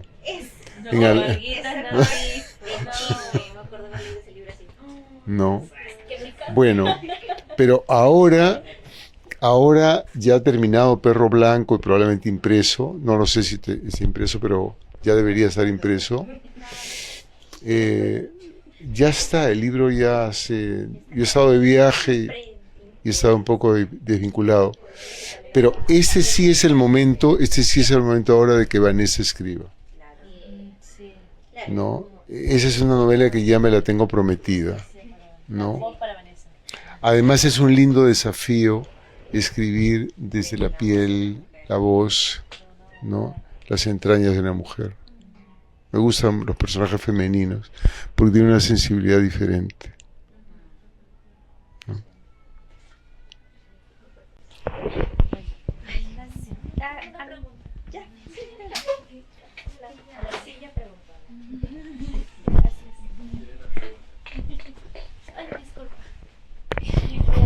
Ay, muchas gracias. ¿Qué tal? Buenas noches. Bueno, me alegra mucho estar aquí y conocerlo en persona porque he crecido mucho con sus libros. Cuando era adolescente, pues me mandaban a leer Florentino, El guardián de secretos, La loca de las bolsas, y me gustaban mucho, más allá que fuera una obligación escolar. Y de hecho leí por mi cuenta propia El padre, Papá Mago, que de hecho hasta ahora es mi libro favorito de usted. ¿Ah, sí? Y sí, me encanta. Quería replicar esos trucos de magia porque me gustaban mucho. Yo hacía. Sí. Papá Mago es la relación con mi hijo Vicente Joaquín, porque si no se llama Joaquín el personaje. Sí, ahí se puede ver mucho lo que usted decía antes también, ¿no? De el hecho de hacer que el lector se involucre también con lo que está pasando en la trama, ¿no? Y que no simplemente se quede en un libro y que él participe. Sí, también, sí, era muy bonito ese libro. Pero bueno, no quería hacer una pregunta muy analítica, quizás es una pregunta que es bastante frecuente, que se le hacen a los escritores. Y bueno, quería saber cuáles son las recomendaciones que usted le daría a una persona que quiere escribir, ¿no? Dedicarse a este mundo de literatura, porque sé que cada escritor tiene como que sus propias opiniones al respecto, ¿no? Bueno, yo ya he apuntado 2 que he notado, que es el hecho de hacer ejercicio, porque veo que a muchos escritores les encanta hacer ejercicio. Y el segundo, bueno, Haruki Murakami, por ejemplo, que es otro escritor que me gusta, le encanta las maratones. Y el segundo es no tener teléfono, porque sí conozco muchos escritores muy ávidos, como porque la escritora de Juego del Hambre, que no tiene redes sociales y o sea, tienen como que bastante tiempo y es algo que debería ser mucho. Pero quisiera saber de usted qué es lo que recomendaría.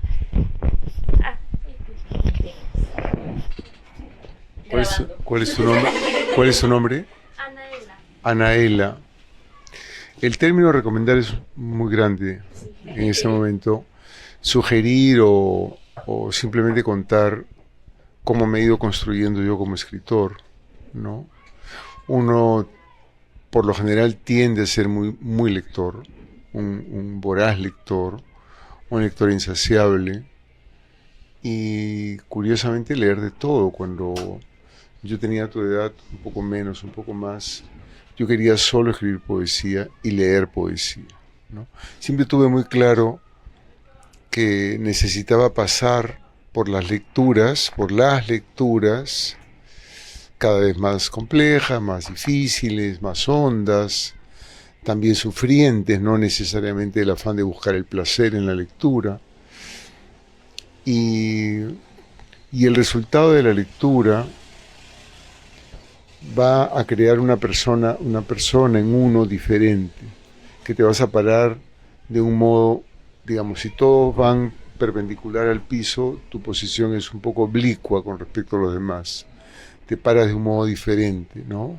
Como en la carátula de Templado, te cuelgas de una manera diferente. O sea, hay una visión particular del mundo, porque el escritor lo que quiere es aprender mucho, alimentarse, nutrirse de todo lo que la vida te ofrece, lecturas, sueños, experiencias.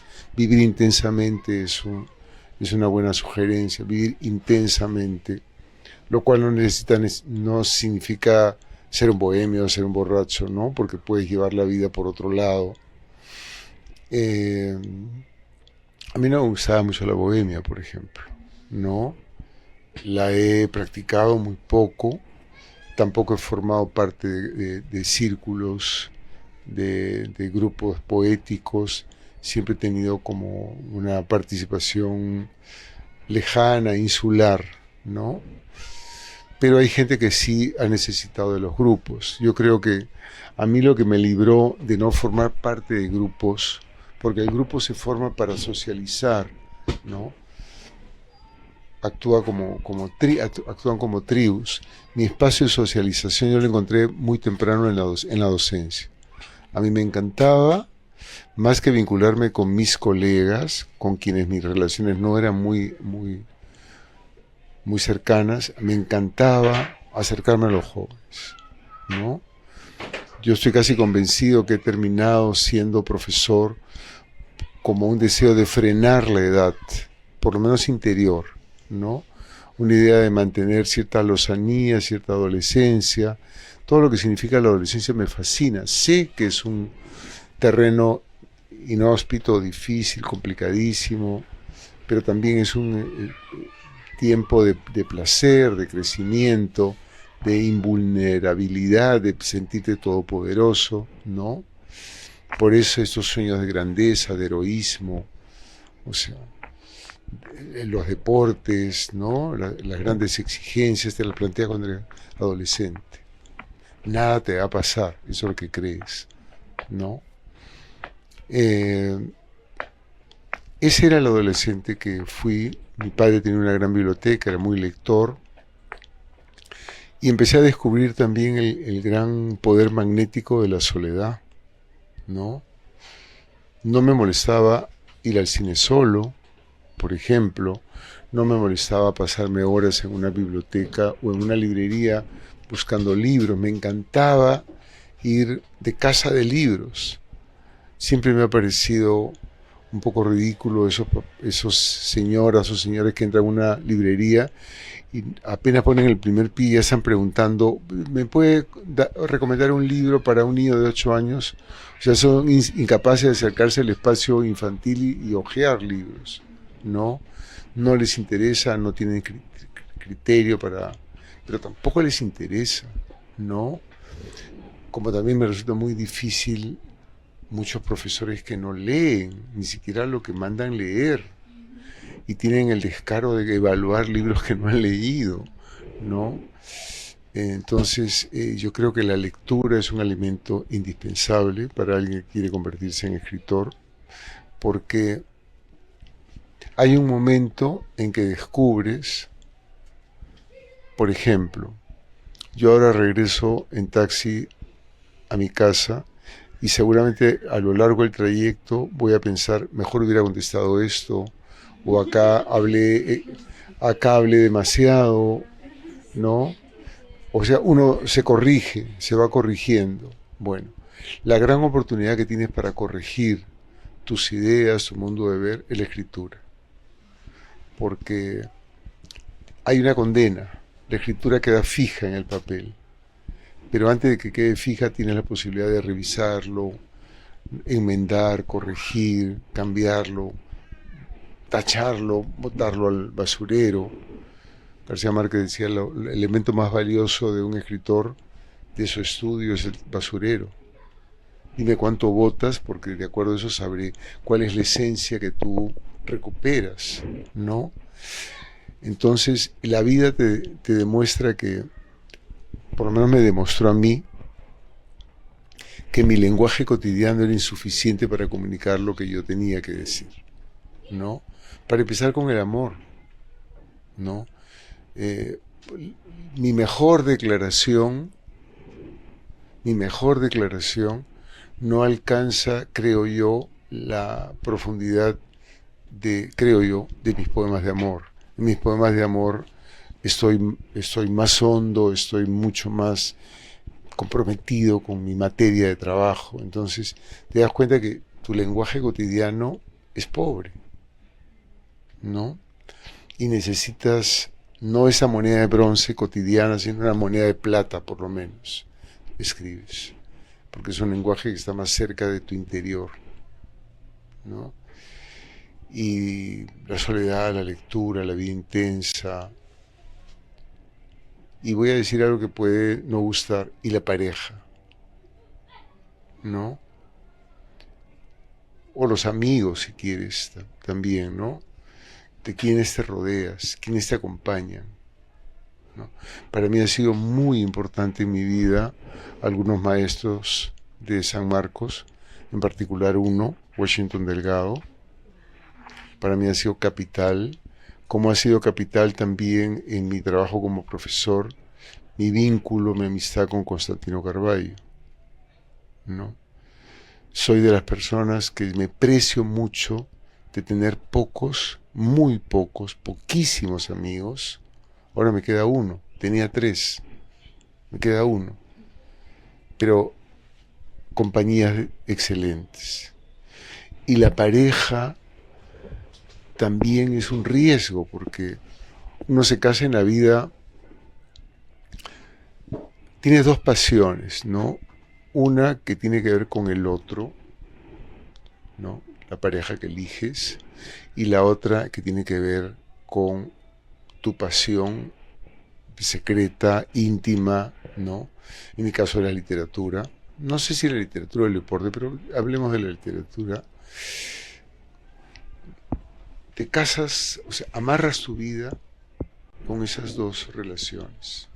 ¿Quién te va a acompañar y cómo vas a llenar tus horas? ¿No?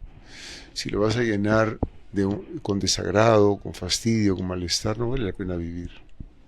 Si lo vas a llenar con la pasión de la literatura, la lectura, mirar atrás es una delicia, ¿no? Todo esto, te he soltado ficha para que tú armes el rompecabezas, ¿ya? Creo que todo eso construye una persona que quiere escribir convencida de que tiene cosas que contar, tiene cosas que decirle al mundo.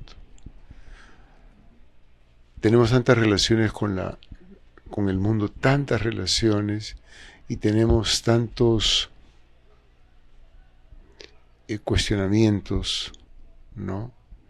Tantas incomodidades, tantos fastidios, ¿no? Que, por ejemplo, a mí me parece increíble, no es la palabra que me guste, pero es increíble que todo lo que está pasando en el Perú no provoque una opinión, ¿no? Y a mí me cuesta trabajo morderme la lengua, me cuesta mucho trabajo morderme la lengua, ¿no? A mis alumnos ahora, lo sabe Leslie, Leslie ya no está, Alison también, Leslie, ¿no? Entonces, si eso que dices también te atreves a escribirlo, ya estás haciendo literatura. Tenemos un derecho adquirido por dejar una huella.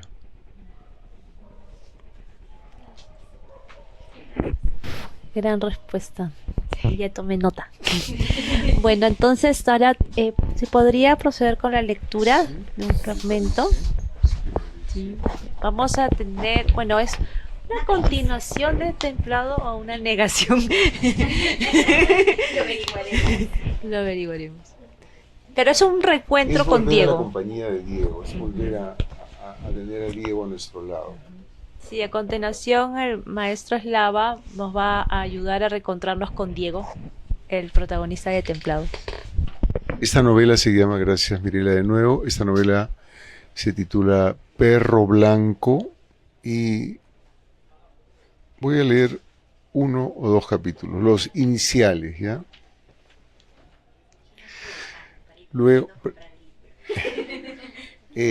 del título de la página de créditos uno se encuentra con un epígrafe que es importante, pero el epígrafe no lo he traído, así que voy a empezar con el capítulo 1. A partir de esta mañana, inicio del 2008, he tomado la decisión de confesar algunas de mis fechorías más íntimas. No se hagan ilusiones. No son muchas, pero como soy fantasioso y me gusta alardear para desatar la envidia de quienes me conocen y me toman por necio, solo por mi aspecto zarrapastroso y desinteresado, prometo hacer mi mejor esfuerzo sin dármelas de maldito ni de santo. Además, sé mejor que nadie que carezco de la pasión y de la disciplina para dedicarme a la literatura. Pero como me sobra el tiempo y según mis padres debo ser algo útil, pues entonces intentaré escribir un libro. Algo indecente al menos. Si será una novela o un poemario, no tengo la menor idea. Solo supongo que hacerlo me resultará excitante y no demasiado difícil. Lo digo porque he estado cerca de tantos libros y de todo pelaje, buenos y malos, exquisitos y bastardos, clásicos y modernos, que conozco bastante bien las mañas del mercado. Yo mismo estoy marcado a fuego por los destellantes libros que ocupan buena parte de mis sueños y que andan desperdigados por todos los rincones de mi habitación. No sé si convendrá contar cómo he hecho para que se multipliquen como los panes y los peces de los evangelios. Y por suerte los veo a diario por donde voy. No en la sala de mi casa, por supuesto, pero cuando vagabundeo por el centro de la ciudad en busca de un motivo de inspiración, se me aparecen como si me vigilaran. Miro vitrinas con ropas de moda, siluetas que pasan como exhalaciones, chicas preciosas con sus mochilas, y en medio del camino, ¡zas!, un kiosco con periódicos, revistas y libros. El frontis del kiosco conserva todavía los adornos de la Navidad y del Año Nuevo.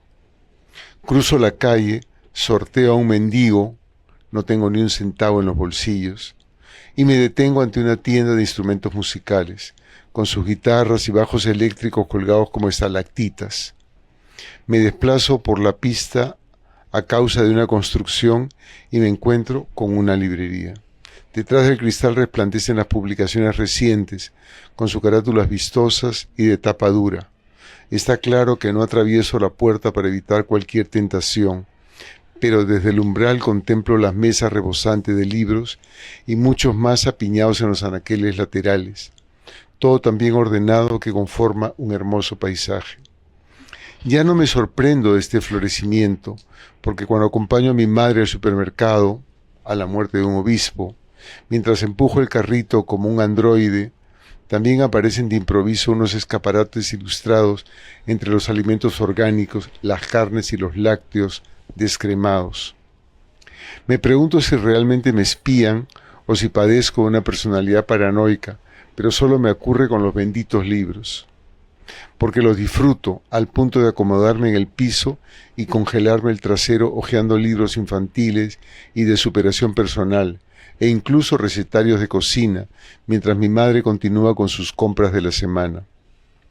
Así estamos hoy en las sociedades modernas, más inundados que nunca de publicaciones, ediciones rústicas y de lujo, libros nuevos o usados, mercantilizados y contaminados de lectura hasta el tuétano, que se derriban más árboles para fabricar toneladas de papel es un hecho incuestionable, que se producen más medicamentos oftalmológicos y más anteojos de medida, nadie lo duda.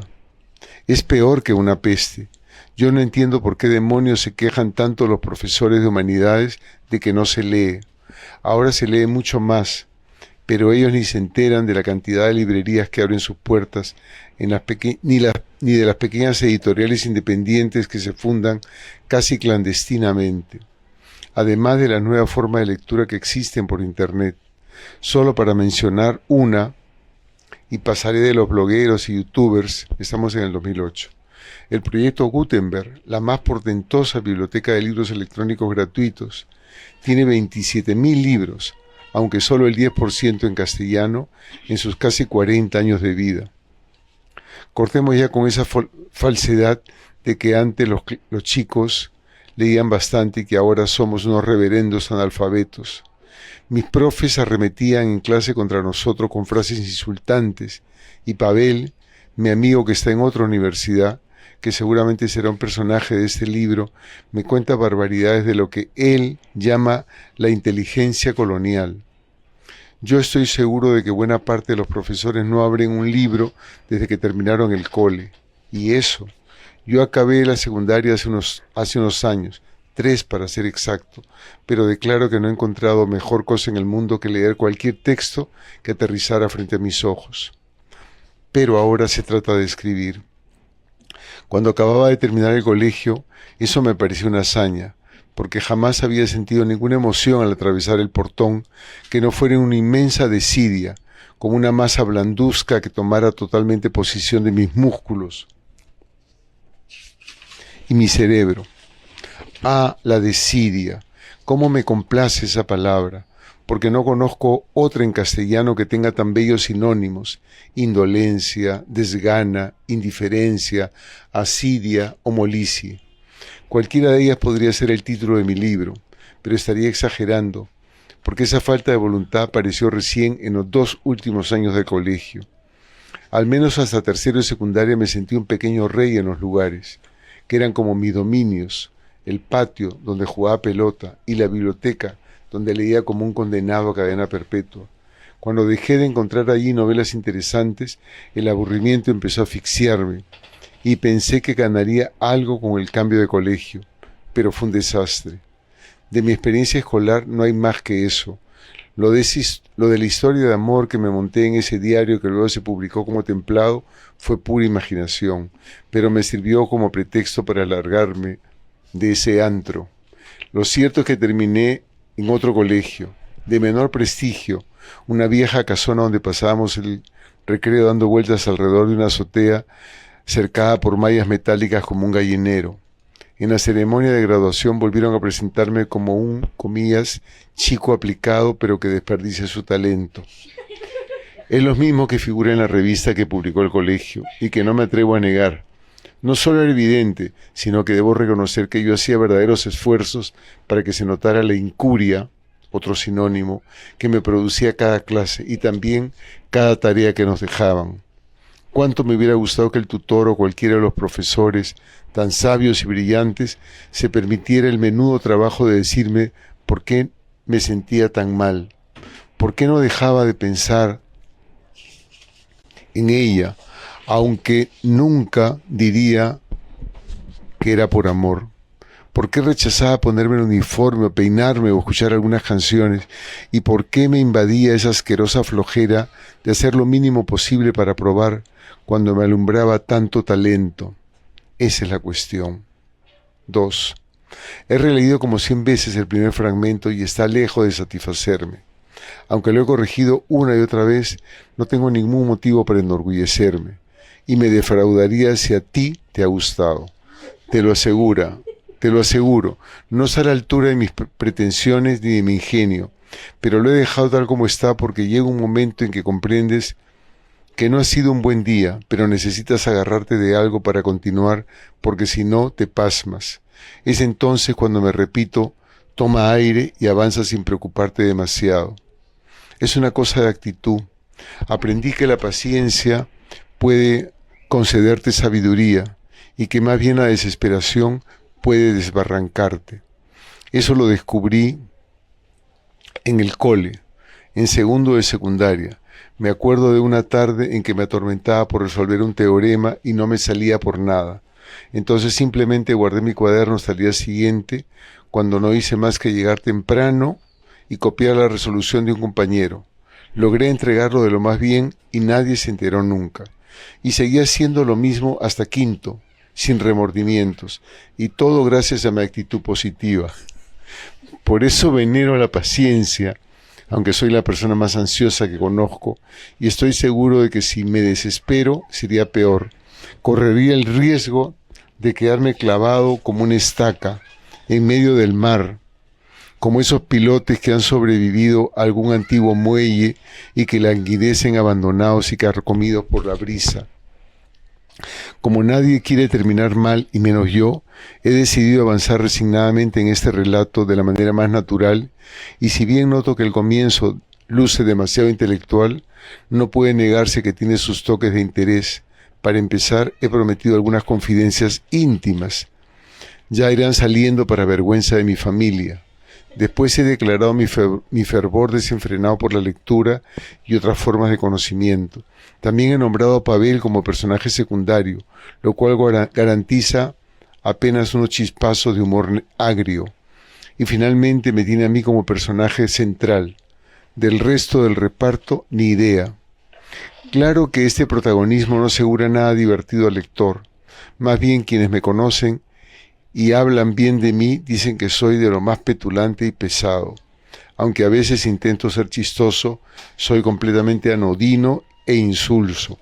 Por supuesto que son más los que me detestan, y tampoco son muchos por suerte. Soy un ermitaño que apenas asoma su fealdad por el mundo. Me echan unas flores empapadas en cicuta que matarían a cualquiera. No obstante, aseguro que habré de esforzarme por lograr algunos momentos graciosos, porque he pasado una que otra bribonada y un par de broncas y un romance con una tía. Y en estos momentos estoy iniciando un amorío, al menos en mi imaginación, con la hermana menor de Pavel.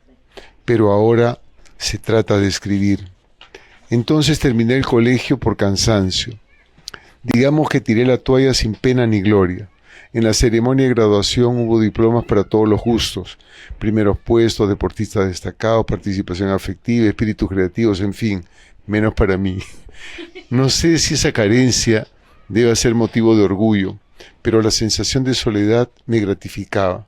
Después de todo, ese privilegio no me caía del cielo. Bien que me lo he ganado. Lo único que me inquietaba es que ahora nada me interesaba y en consecuencia no tenía la menor intención de estudiar. Poco me importaba ingresar a la universidad y menos todavía seguir publicidad transmedia o diseño de interiores. Pero estos agobios son bastante empalagosos. Tal vez lo mejor sea empezar desde el momento en que dejé plantada a mi pareja de promoción. En realidad más que plantada, y fue divertido, porque no había sido fácil convencer a sus padres de que le dieran permiso para acompañarme a la fiesta. Ambos eran bastante mayores y se esforzaron por mostrarse comprensivos. Paréntesis, comilla, no importa a qué horas regresen, lo importante es que no tomen mucho, me decían con ruborizada sonrisa, de modo que al final de la aventura no lo lamenté por ella, sino por ellos. No se preocupe, señor, volveremos temprano. Ah, qué bueno. A eso de las 10 de la mañana, porque acostumbramos desayunar en el camino. Ah, sí, entiendo, asintió confundido. A la chica apenas la había conocido una semana antes, cuando un compañero del salón me tiró un salvavidas para que no faltara a la fiesta de promoción. Como no tenía con quién ir, él me ofreció animar a una amiga de su pareja. Salimos una noche a tomar una cerveza y me cayó bien. Era chata con ganas, bonita de cara y de pocas palabras, al menos esa noche. No te asustes, Diego, soy recontra bailarina. Al contrario, dije, me encanta ver bailar. ¿No bailas? Poco. Soy de los que piensan que los hombres infelices bailamos mal. Qué raro eres. ¿Tú te sientes infeliz? Sí, claro. Pero tú me caes bien y me gusta que seas alegre. Todo iba viento en popa hasta ese momento. Llegó el día de la fiesta y sabía de la tradición de la orquídea, pero era una flor cara, así que me aparecí con una rosa ante la puerta de su casa. Me abrió una chica alta, pero con la misma cara de la chica bajita que había conocido la semana anterior. Automáticamente descendí la mirada por los brillos y la transparencia de su largo vestido hasta llegar al suelo. No alcancé a ver sus pies, pero era evidente que llevaba ocultos unos zancos tras esas sedas color pastel. Un rato después pasó por nosotros mi compañero con su pareja. Volamos por la carretera camino a Pachacamac y fuimos de los primeros en llegar. Nos instalamos en una de las mejores mesas cerca de la pista de baile y de la zona de bebidas. Detrás de nosotros había un frondoso árbol decorado con guirnaldas de luces. De lo más cortés, llevé los primeros vasos a la mesa y una botella de whisky y empezamos a beber. La chica alta que había ido conmigo salió enseguida a bailar, con su segundo vaso en la mano. Me jaló hacia la pista y conseguí moverme algo. Ya el alcohol me había dado cierta noción del ritmo.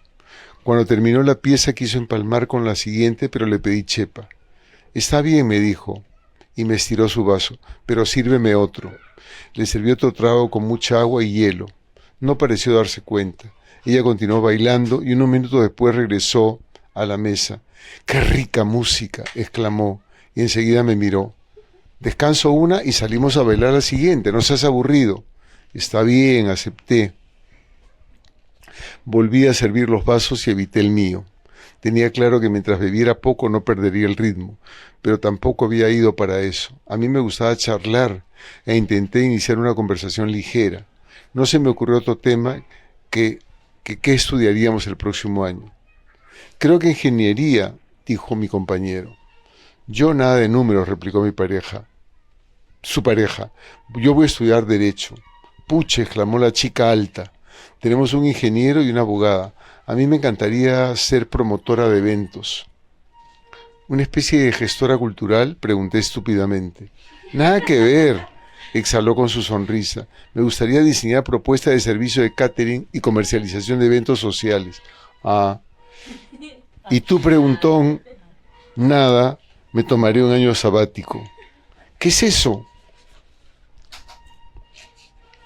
Bueno, 12 meses para pensar sobre mis reales intereses personales. No me apura elegir por elegir. Que el billete o el prestigio, eso no va conmigo. ¡Qué denso eres!, dijo la chica alta y se arrancó a sermonearme. Los whisky le habían soltado la lengua. Le escuché farfullar sobre la alta competitividad y las demandas del mercado laboral, de modo que no dudé en salir a bailar lo que empezó a sonar en ese momento. Y empecé a cantar una canción de Daddy Yankee, un reggaetonero de moda que me caía bien, pero no tenía la menor idea de cómo se bailaba su música.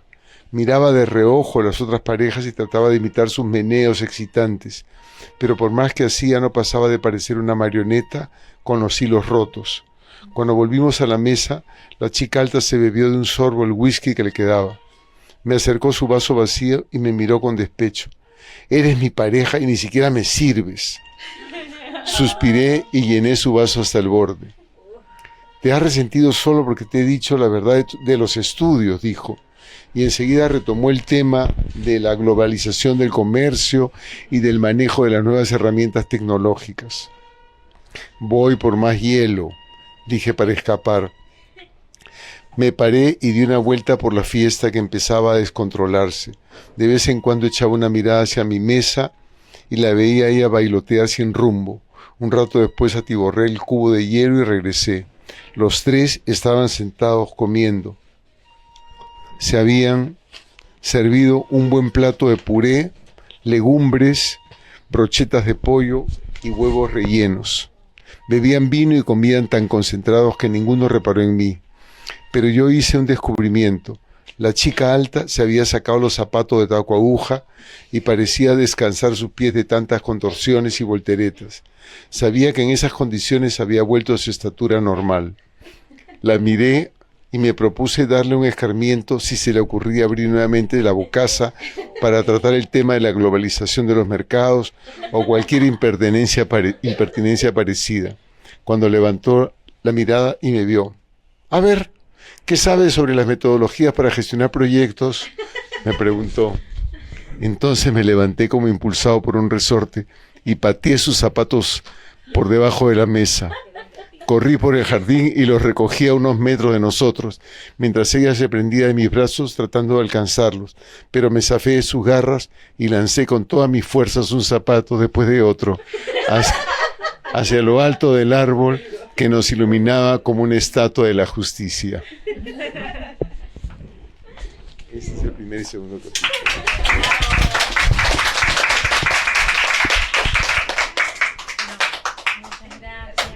Gracias, maestro, por compartirnos estos dos capítulos. ¿Qué? Estaba concentrada escuchando. Bueno, muchas gracias. Estos dos capítulos son prometedores porque nos han divertido bastante y de hecho, bueno, al menos yo, y estoy segura que muchas aquí, ya queremos que salga ese libro para poder leerlo y disfrutarlo. Bueno, le agradecemos infinitamente su presencia, sus respuestas y todo lo que usted ha compartido con nosotros, con nosotras.